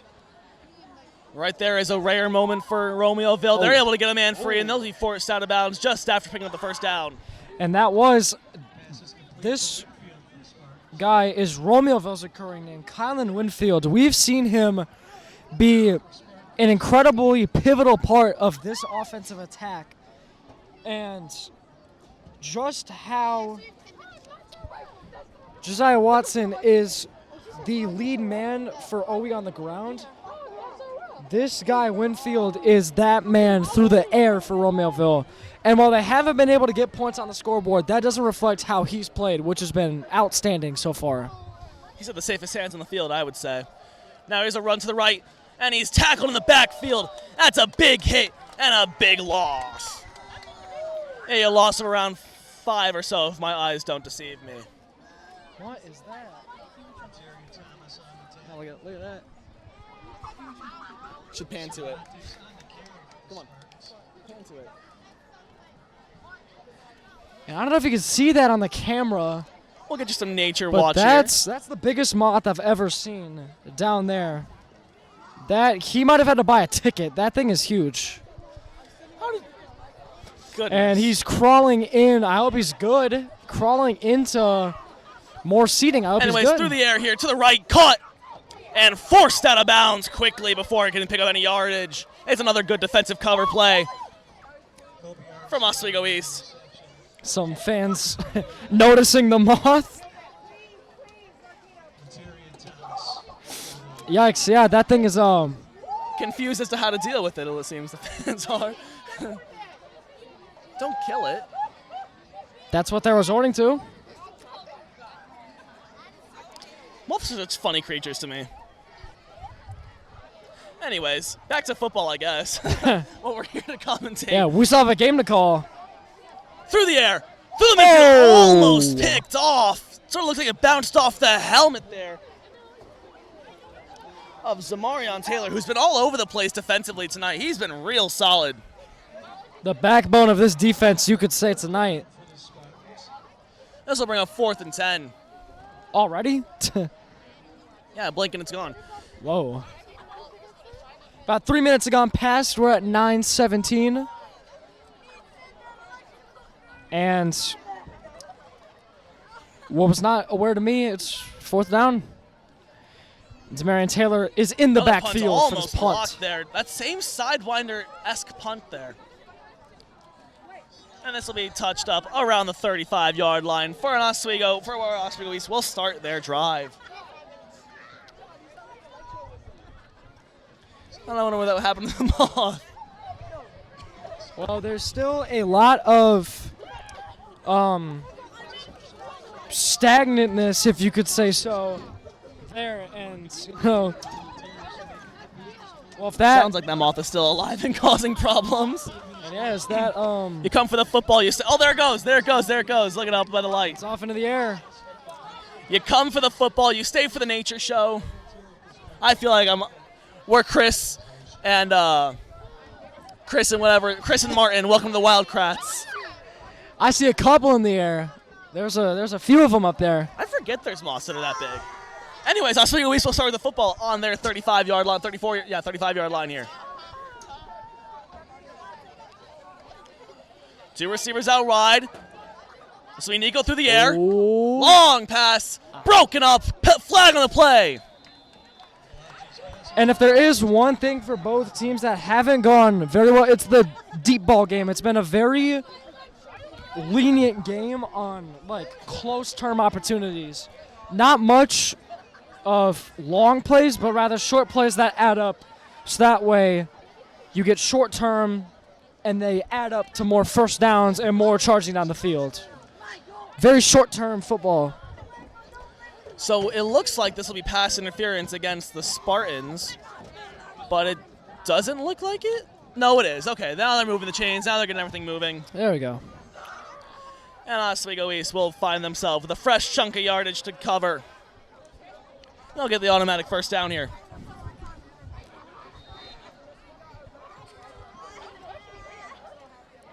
Ball exactly at the 50. Quick out to Josiah Watson. Find some space.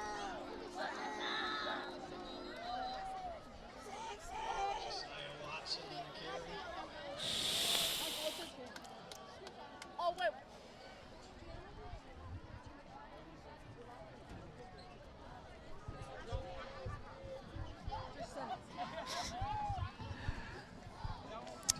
5-yard gain right there. For Josiah Watson. The quick throw from Nico Velacci out to the right-hand side. Got a little disoriented, sorry. I heard a loud truck horn, and I just lost it from there.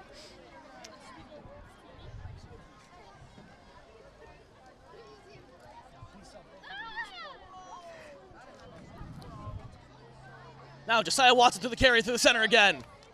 He'll end up actually being blocked a bit by his own player. It's good enough for Wolves. First down. That's us. That's so cool. Yeah, that's us. Sorry about that. Just doing some quick little promotion of the channel, which if you're watching this and you haven't subscribed, What are you please do doing? so. Get on that. Yeah. Don't miss a live stream. As the banana makes its, it's a pepper. The marching band tradition deep throw, almost picked off. Almost picked Lots off. going on right now. My goodness, I lost it. And yeah, that and there Jamaican goes pepper. Yeah, the is pepper. a marching band tradition here since 2004. It's not a banana, Miss Shows. It is a pepper. I made that same mistake. What's the thing about that? I don't know. They've They've been carrying it around since 2004, so it's special to them. I've seen it so many times. I never questioned it. I never thought anything of it. I don't know. Some band kids are weird. Some. And I as like a band it. kid, I don't like worry. it. It's fun. I like seeing that goofy little thing.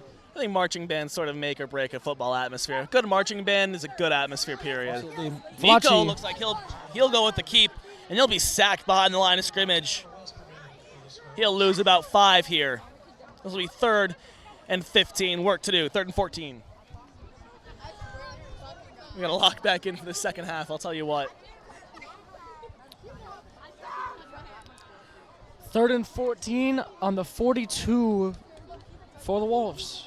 A little bit of ways to go to convert this 3rd down. Their work is cut out for them, I'll say that. Will we see a successful deep ball? Looks like that's what Valachi's aiming for. He'll step right, out of the pocket. He'll lash it across. Ooh. The completion made. He'll get some yards. After the catch, he slips up a little bit. But that's good enough for a first down. That was Donovan Eason with the catch and the first down. That's good enough for a Wolves first down. I think it's good play from Nico Valachi. He scrambles out of the pocket to his right, fires a bullet pass into the hands, and finds the first down. A little bit of running after the catch, and Shows his dominance with the arm and the legs. Just great play from the senior. so a fresh set of downs here on the 25, knocking on the red zone once again for the second time this quarter with 6:45 to go. The clock running.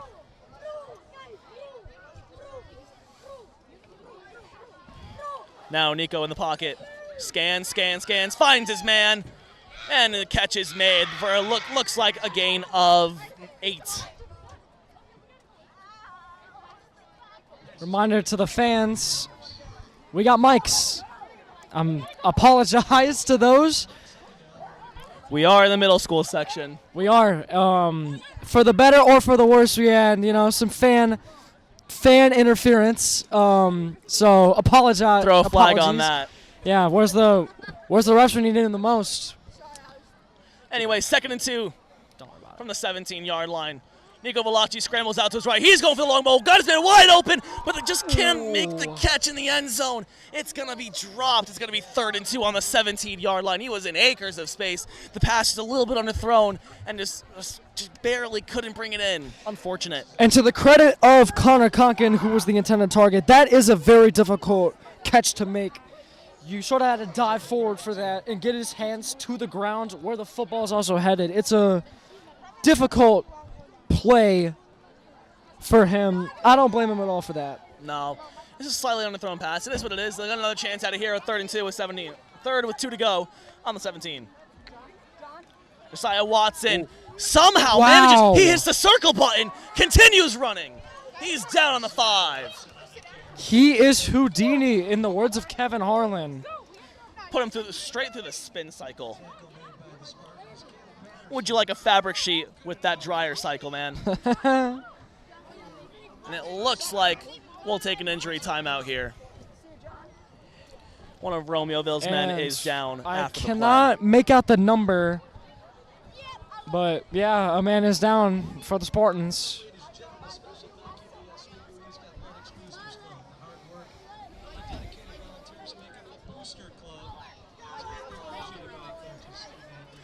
Well, with 5 minutes and 48 seconds left here in this 3rd quarter, it is 29 Wolves and Spartans 0. We're moving much quicker so far in the second half. Seriously, I feel like I have to talk more so I can get as much time as you did. I feel so, I'm like, it's Yeah. jealous. It's like the game doesn't want to hear me either. My gosh. The game knows who's best. Okay. Yeah, just Okay. Fun, fun, fun. I think it goes to show you the vibe that's been around tonight. It's been a good vibe around the entire stadium, around the high school, throughout these last few days. The bonfire, the game here, the games during halftime. It's been a great week, and this is a great way to wrap it up here. It's with the football game and homecoming tomorrow.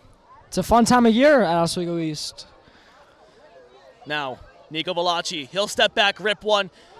Oh, Somehow my not goodness. Intercepted. He'll be beating himself up over that one. Pass was tipped, not intercepted. Nearly was. Good execution, though, from that Romeoville defense. Arguably should have been intercepted. Yeah, well, just out of his hands, and so far in the red zone, they've had good execution so far with this defense. There has been a few mishaps that can be attributed back to the Wolves, but overall, so far, good coverage, good pressure from. They'll hope it can hold, while Oswego East hope they can break down this wall as they look to add to their 29-0 lead. Josiah Watson now to the right. He'll find some space. He'll make a break to the end zone. He'll just barely make it. It's a touchdown, Wolves. That's good enough for a Wolves touchdown. Another rushing touchdown for the young man. Have yourself a game, young sir. That brings our lead 35-0. And again, like you said, it is that ground game. It is that storming ground game. It is that thunderous feet of the man. It just comes down to ground strength, and the Wolves have a lot, as we've seen. Now Breger again for the kick. This one's good. Put him on your fantasy team. He'll get a lot of points tonight. I could use a better fantasy kicker. Well, actually, he's not that bad. Anything but high school football. Yeah. That brings this dominant performance up to a 36-0 score for the Oswego East Wolves with 5:30 left to go in the third quarter. Goodness. The first quarter of the second half. Or are you going to say the third quarter? It's from a while ago. Chick-fil-A stop by the Oswego location for some delicious chicken. Don't forget to always remember, eat more chicken. JP Morgan Private Client Advisor. I don't know if I could pick that up, but Chick-fil-A can thank us for that little ad spot as the PA announcer goes off. And if you ever do make your way to a home game here at our stadium, they do have Chick-fil-A sandwiches, so Hey, I don't know how many other schools got that. I'm gonna be honest, I went to Minooka last year. They didn't have anything like that. I went to Willowbrook this year. They ain't got nothing like that. Come to Oswego East, just have a Chick-fil-A sandwich, watch a good football team on that field, watch them be dominant, watch them win, have a great time. That's what I say. Come support your Wolves. and you can have a Chick-fil-A sandwich while you do so. Not sponsored, but Or some Dick's Donuts. now we're talking. And there's Coach Hillman stalking around the 10-yard line. He must be one happy camper. I'll tell you what, everything that Oswego East has executed tonight has been turned into gold. They find themselves leading 36-0. Well, I guess it'd be turning into silver. Blue and silver? No? All right, I'll stop, guys. into the end zone. Trying to see. First and 10 for 20 coming for the Spartans.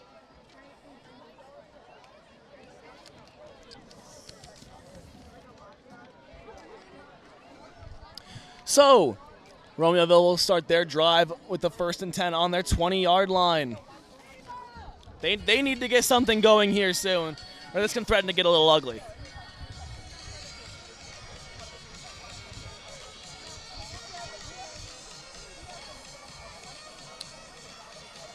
They'll start this one out on the 20-yard line with just under 5.5 minutes remaining. Of the third quarter.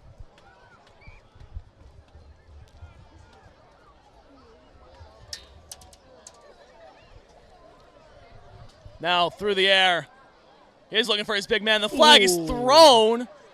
This might be called back for a pass interference, but I don't know if I agree with that call. Currently the pass is incomplete. We'll see what the ruling is here. Deep, deep, deep throw, though. Yeah, intended for number 11, Colin Winfield. Maybe the most trusted of Richard Conley's targets, as we've talked about.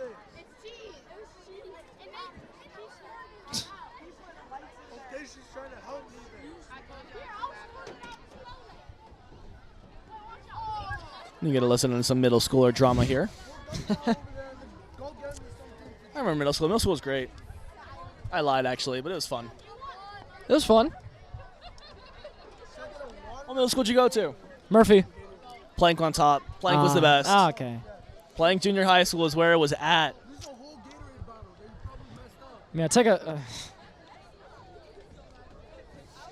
First and 10 on the 35.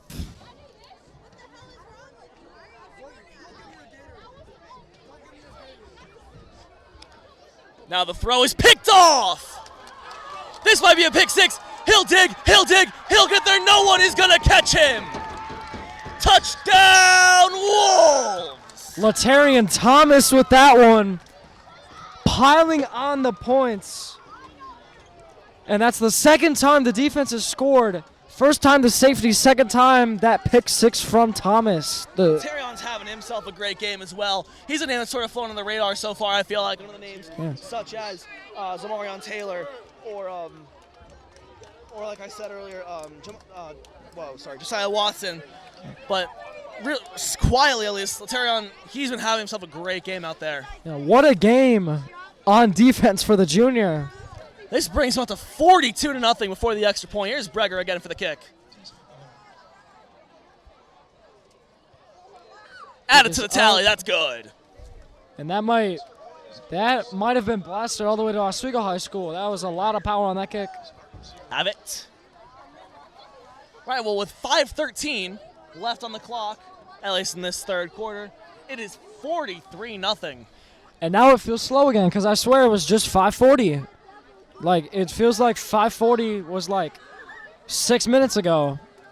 In that time, only about 30 seconds have passed. And thus is the game of football. It's a confusing game with all the pacing. Hey, you pay $2 to get in here. You get your money's worth, you know?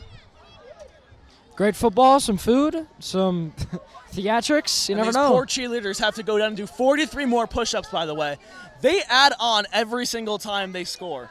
So the first touchdown is 7. The second they have to do 14 then. The third they go up to 21. Every single point they have to do on top of it. And so good for I them. do not envy them whatsoever.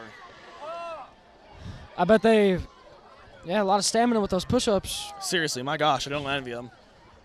I remember the Joliet West game. They had them just doing, I think it was jumping jacks after a while. Because doing 77 push-ups after you did 70 push-ups after whatever, like, whoa. Don't envy it. There's the kick. There's a big boom. This will reach the end zone, and it'll be fielded for the first time tonight. Oh, and he's swallowed up around the 20-yard line by a pack of wolves. There goes the pack of wolves again. It's a favorite. 4:56 left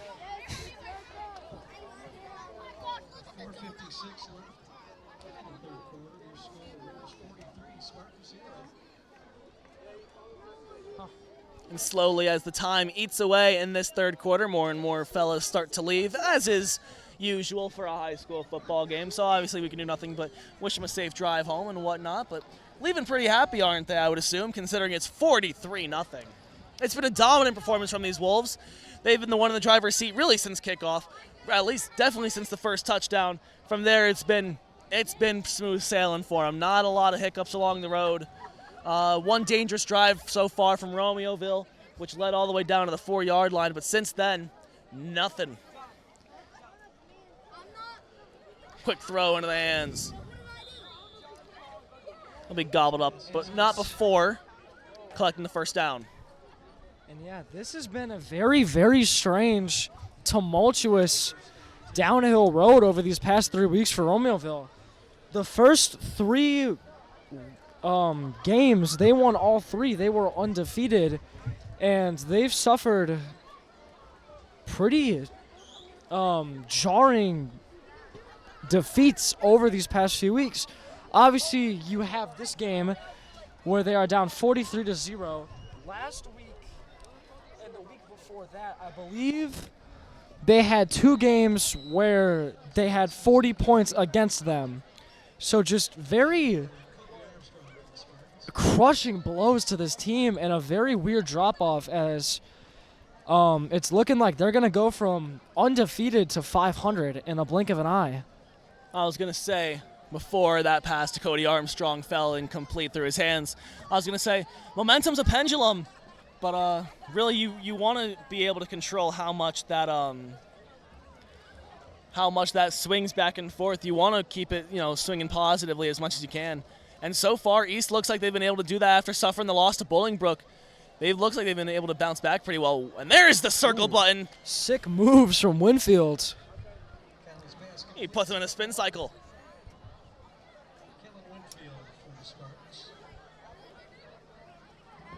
Would that be the B button on an Xbox? Wait, what? If you're trying to do a spin move, are you on an Xbox or a PlayStation at home? PlayStation. Oh, so you wouldn't know. Thinking if you're trying to do a spin move on Xbox. Yeah, PlayStation through and through. I don't know. Inquiring minds would like to know here as the time ticks down closer to 2 minutes here in this third quarter. 43-0 still your score as Romeoville takes a first down on their 45-yard line. 1st and 10. Again, the quick throw out. Oh, it's He's Winfield. got some room to run. And he's taken down. This is Flag going to get down. a flag. Another one. Call me DJ Khaled. DJ Khaled. Shout out DJ Khaled. Gatorade. DJ Khaled's got to be one of my favorite people out there right now. Let's see what He's this a good penalty one. ends up being. I remember when he was like, Personal foul against Oswego East. It's happened before. It's happened again. I remember when all those like memes of DJ Khaled were Let's hip. go golfing. Yeah. Oh, that's a good one. I'm trying to remember. I can't think of many. I'm trying to think. I think they're just lodged somewhere in the back of my brain. Yeah, It's like a sleeper agent. Because I was like, what, 2 years ago? Something like that. Right. Romeoville will now line up on Oswego East's 21-yard line after a penalty draws him for it. Another personal foul, roughing the passer. Sets him up just knocking on the door of the red zone. A run out to the right will find them gaining about 4 or 5 yards on this play. No Snow will take this one. That was Noah Cervantes with the carry. If you haven't called for a ride home yet, it's time to call for a ride home. Or text. Wise words from the PA announcer. I promise I'll get to know your name, but yeah. Here's a tip from him. If you're at a football game, get that ride home. Crucial. He's kicking you out. Closing time. I can't sing the song or else we'd get copyright striked if we're not already. There's the pass. There's the incompletion. It was batted out of the arms. There's a flag behind the play. Watch this one. A lot of flags in this specific red zone. That's the second time. We ended the first half with this, too. This is going to be holding against Romeoville. This will send them back 5 yards as we end this third quarter.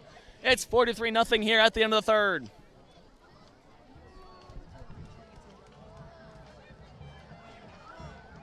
I didn't know that was true.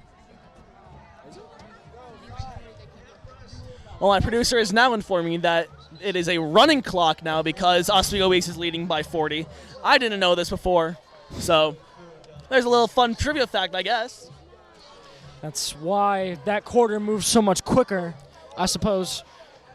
As now we enter the fourth quarter, it's... Maybe they're telling you to hurry up as you take over the microphone here. Yeah. My turn. Again, to lead the play-by-play. And as I enter the main role, we've got another red zone drive here. Knock it on the door at least. This Yeah. is 2nd and 16 from the 27 with that holding call brings them back 5 yards. It's pretty good. Doorstep of the red. I don't know.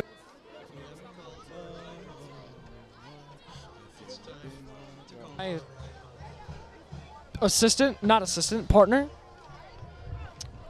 Were you commenting my interpretive dance moves? He's many things: broadcaster, influencer, dancer. Many Influencer. My video with what? 400,000 likes. No. man of many talents. I'm a well-rounded individual. You could say. As I hit my microphone with my hat. Joliet West 48-6. Did you say Joliet West? I swear I heard him say Joliet West. Yeah, he said. I think he was mentioning the score of the Joliet West game. It was Shout- 48-6. And I oh. forgot who was. I didn't hear who was winning. Shout out to our wonderful PA announcer. You've gotten a lot of time on the air today. At least in our words.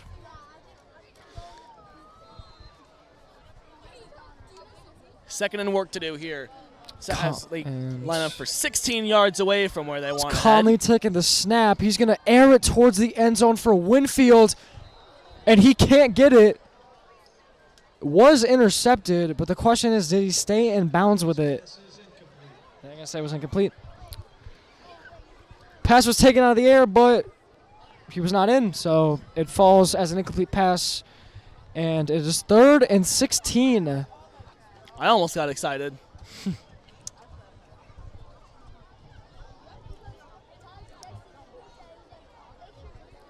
A running clock continuing to run down here as we reach about just 40 seconds played so far this quarter. Yeah, I'm not getting much airtime, it looks like, this quarter. Yeah. And savor these words of your second favorite member of the Wolf TV commentating crew. Oh, this is a big And pass there. big pass, overthrown and incomplete. Was intended for Kobe Armstrong, but he pass from Conley was overthrown. And now on 4th and 16. And will they go for it? I haven't seen the kicker. I mean, might as well. I mean, you're down 43. You got 10 minutes left in the fourth quarter. It's a running clock. You're far enough away where you can get a good stop on defense. They're not. You don't give them incredible ball position. I mean, still it's 27 yards up. So, I mean, in that mindset of what do you have to lose? What's the difference between being 43 down and 50 nothing? Between down 43 nothing and down 50 nothing, there really is no difference. So yeah, they will go for it. And it's Conley to the end zone, and he has a man. It's Winfield. There's a flag on the play, but he did get in the end zone. I'll give you $20. This is a roughing the passer call, and they're going to decline. And I'll wait to see before giving you folks an official call.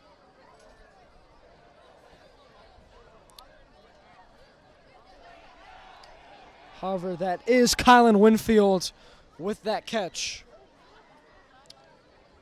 There's not been an official designation on that. I'm a genius. It was, in fact, a roughing the passer against Oswego East. And so that does They result decline. for a Romeoville touchdown. Is Kylan Winfield, who has been the star of the show of this Romeoville offense. And now it's Jaden Oriana for the kick. He's 0 for 1 in the night. See how he adds up here. And bobbled snap, and Conley's going to field it. Running around in circles to the end zone. It is Caught. caught. Never mind, I lied. Conley's pass is incomplete. It's incomplete, and lots of mishap and misfortune on that play. Unless it was it could have been a design play. 10-14 left. Maybe, It but didn't look very It designed. looked like a bobbled snap to me. I just think it was a mishandling of the pigskin. Well, there goes the clean sheet. That might just be a soccer and hockey term. Did they say clean sheet in hockey? I don't think I heard it. I don't think I've heard that before. When attendee gives up no goals, Yeah. goose eggs them, Maybe they do say that. put a I'm not donut, sure. put a bagel up there.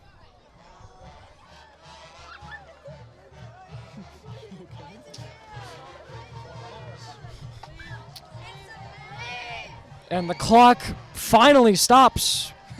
10:14 left. 43, not to 0, to 6. All that, and it's still only been a minute and 45, I 46. think it's a good. Oh my God.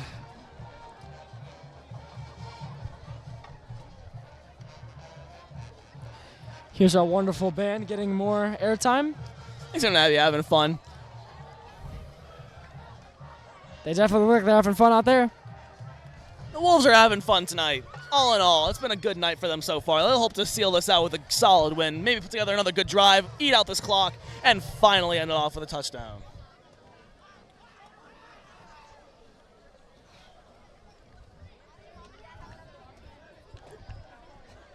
Romeoville preparing to give this one to the Wolves. Finally, they can say, though, that the pass drive was a scoring one. So the pendulum of momentum does swing a little bit in their favor now, but it's still widely, overwhelmingly going towards Oswego East. Not impossible. Crazy things have happened. Welcome to football. Oriana the kickoff. And it's a touchback. They'll go to the 20-yard line for this one. That was Zamarian Taylor who got the punt. Clock moving. We're just under 10 minutes, 9:54 to go. Wolves, as was stated, they'll be at the 20 with a fresh set of downs. And if you look back over to the marching band section, you can see the pepper making its rounds again. This time actually in the section. With the get up and everything, the It's in there.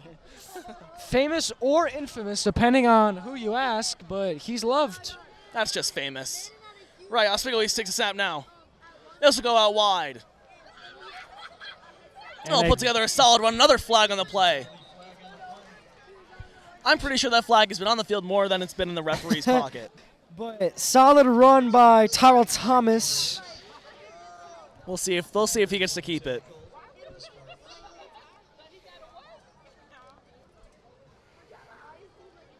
As we wait for the referee's signal. This is going to come back against the Oswego East Wolves.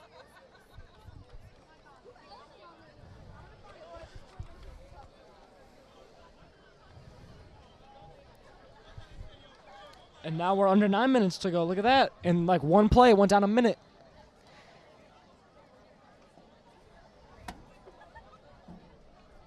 If I'm not mistaken, Nico Velacci is not in the game, and at quarterback is the senior number 18, Noah Deist. And that does look to be the case. So sort of putting out the secondary guys as it goes to Tyrell Thomas yet again. He's ambushed. Noah Deist, excuse me. Thank you. They'll give him some repetitions. Good for him. And now a dual senior quarterback room for OE, and so that means next year there's going to be a new quarterback picking up the reins of Tyson LeBlanc's system.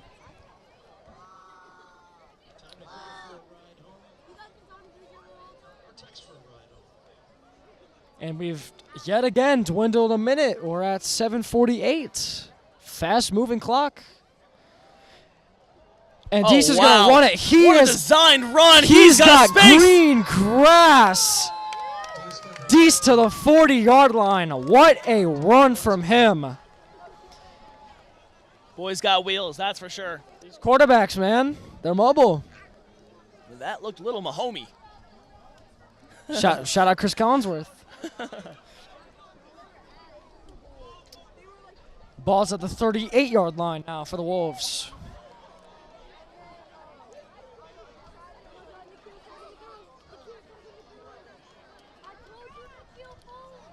Deese the handoff to Thomas, and he goes on his feet still going, and down to the 21, 22-yard line. Common theme you see here with Oswego East runners is just the general resilience, the ability to run and just to not be taken down. The sheer willpower in which they run with is genuinely something to be trifled with. It's very strong. Their will to push forward for each extra yard, it is crazy effort, if I do say so myself. We're looking at about 6.5 minutes of time left before this game comes to a close. It's a Deist yet again to Thomas. Gets a few yards down what I believe is inside the 20-yard line. And Tyrell Thomas getting the ball a lot now that the game is in its closing minutes. David Burks for the Spartans. Lot of red zone entries here today for the Oswego East Wolves. Oh, yeah. They've been efficient. They haven't really. I don't think they've had more than 2 times they went to the red zone and they've not gotten anything out of it. It's strange. It's been effective. Yeah. Here's Deist, bobbled snap, and he's got to do some improv. He's ambushed, and down he goes behind the line of scrimmage. Theatrics are not spared when games go into the dwindling seconds, and when they're like this, the mishaps of football are never spared at any given time. They'll always be pounced on. The football gods are always looking for some entertainment to get some knee slappers for them. Who's the god of football? What's a football Zeus look like? Deist, it yet again goes to Tyrell Thomas, and he's got a good run here, and he's out at the 13-yard line. This might be a 4th and inches. Here's again on the stop. Maybe a 4th and 1. They're not going to give it to him, that's for sure. Let's see if they go for it here. You were right, 4th and 1. Wolves, 1 yard to go. And there goes Tyson LeBlanc trying to shout something. He's got to be happy with the way his team's performed tonight. Everything has been really just about set to 10. Still keeping the order, though. Still shouting the command like he would if this game was in the first quarter. And it goes to Thomas again, and he's got the first down. And some. Being fought forward, helped by many, many convoys. And finally, he's brought down. And yes, it was a first down. That's good enough for a Wolves first down. 4 minutes to go now. And now the question is, can the Wolves get some more points on the scoreboard? I mean, And a bigger question, can they reach 5-0? I mean, they've eaten off half the time since the drive has started. It's about, you wonder how much more they can take off and maybe cap it off with a touchdown. 50 would be satisfying for them to see on that scoreboard. It's Deist. He's having a one. It's ambushed. Deist. Noah Deist on the keeper. So here's a fun thing. I've gotten to sit with Noah Deist's parents, family friends for a long time, that kind of stuff, and they have shared with me their gripes about. It was noted in the Willowbrook game because I had to sit next to them when I was taking notes for the digital journalism class, and we'll take an injury timeout here. And who's down for the Wolves?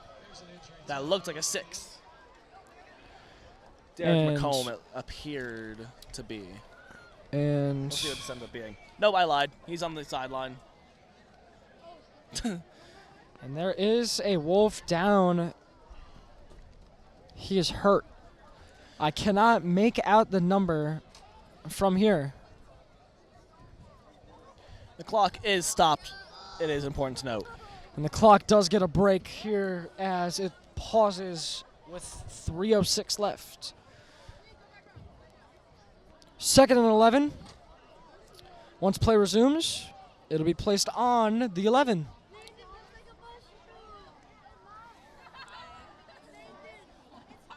Still an injury.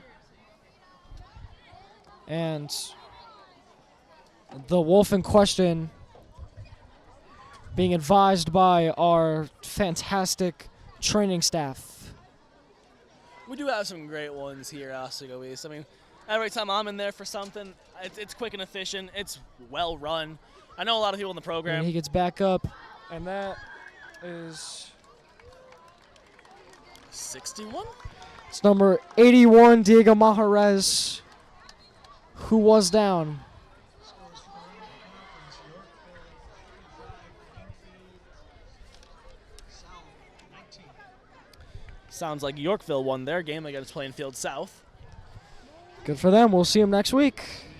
You'll see them next week as well with us in the booth. And OHS is beating Joliet West 48-6. That's who it was. Gotcha. Deese will give this ball away. Off to He'll drive Thomas. through the He's in. Touchdown, Oswego East. 49-6. Touchdown.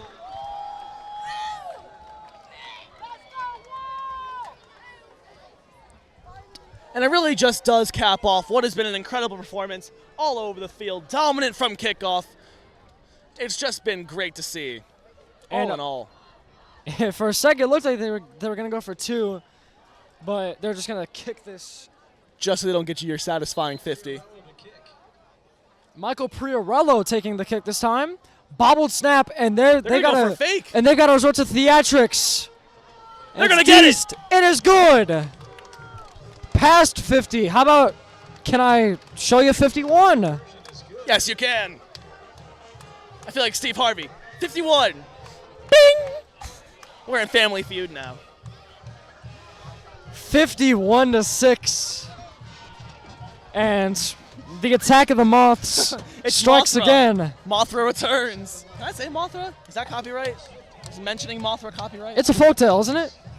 Yeah, but it's not like the same with like Godzilla or something. Oh, I don't know. no worries. I did do some copyright law studying or something. Fight song seems a little faster to me. I think it's the speed it should be played at. Like, this is what it sounds like it should have been. Howling our fearless battle cry. Fight with courage, Oswego East. Fight on, we'll back you all the way. We will always cheer on our wolf song words to victory. It's a good fight song. I love this one. And you have been noting the initiatives here from both the football team and the student section and the cheer. Everyone involved here really with what goes on here at this football game to get the fight song more known. They've been teaching the student section, getting them to learn. The football team sings it after every game now, after every win, at least at home. They go to the student section, they sing it together. And it's something, it invokes a lot of school pride. It's a lot of fun. I think that, like, you go to a college game and all you hear is the fight song. I think it's something that we need to do more here, at least at Oswego East. It's a catchy one. As it's fielded, and he gets taken down. Torres. After some effort. For the Spartans. And in the words of our PA man, it was Torres with the return.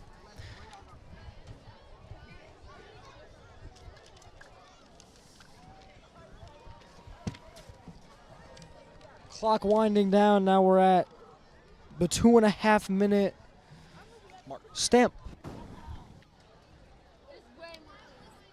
Ball is put on the 35-yard line. And we're going to see the dwindling seconds of this one. And maybe a good time to do some reflection. My player of the game is, without a doubt, number 2, Oswego East. Who else? Running back, Josiah Watson. Quite literally, who else? Outstanding performance. And Torres on the carry. No one. Spartans. you are our Wolf TV player of the game. Man, this kid has been outstanding the entire time. That is the reason there's 51 points on that scoreboard. It's because of him. It's attributed back to him. The runs, the fighting, the warrior spirit, and what it means to be an Oswego East Wolf. Can we call him the Alpha? Run that by him. I'm not saying that. By him. But even still, like, there's no one else on this field. There's a fumble. Ball's loose. It's picked up, retrieved, and he is brought down. But there's no one else on this field that matched him in terms of anything, I feel. He was, like, anything that happened on that field, at least definitely offensively, came through him. No one else created more. No one else drove more than that man there. I think it was undebatable. Easy player of the match. Absolutely, just what a game. What a player. Now, finally, as we enter the last minute, we thank you so much for watching today's broadcast, at least rewatching here on the YouTube channel. It has been quite fun. There's a screen pass, and He goes he's nowhere. brought down. We'll see if they try to run another play here, but it's And- third in a zip code. It's fourth in a zip code now, sorry. So we have 30 And- seconds left on the clock. Are they going to get another one down? It's a question. We'll have to see if that play clock matches up If it didn't, they could just take a timeout. I don't know. This looks like this is over. And it looks like this one is in the books. A dominant performance.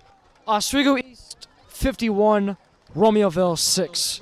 And that'll bring it to a close. Thank you so much, though, for tuning into this inaugural broadcast. We do really appreciate it. It's been really entertaining doing it up here. I've had a great time. I've had a great time as well, and we thank you. We thank you for tuning in to our inaugural broadcast, and I'm very glad we were able to put this together. This was very fun. I'm looking forward to more Friday Night Lights and more, so subscribe to the channel. We're going to do, hopefully, more sports, and stick along for the ride. Exactly. And obviously this wasn't without its own technical difficulties, which will eventually be ironed out. So we do appreciate you bearing with us as we, as we go through these transitional phases, as we learn sort of, what we're doing here. So we'll refine this up more. We will get this up and running. We thank you so much for tuning in. I'm Eric Gonzalez. I'm with Carter Reed. Thank you so much for watching. Your final score, Oswego East 51, Romeoville 6. Good night from Oswego.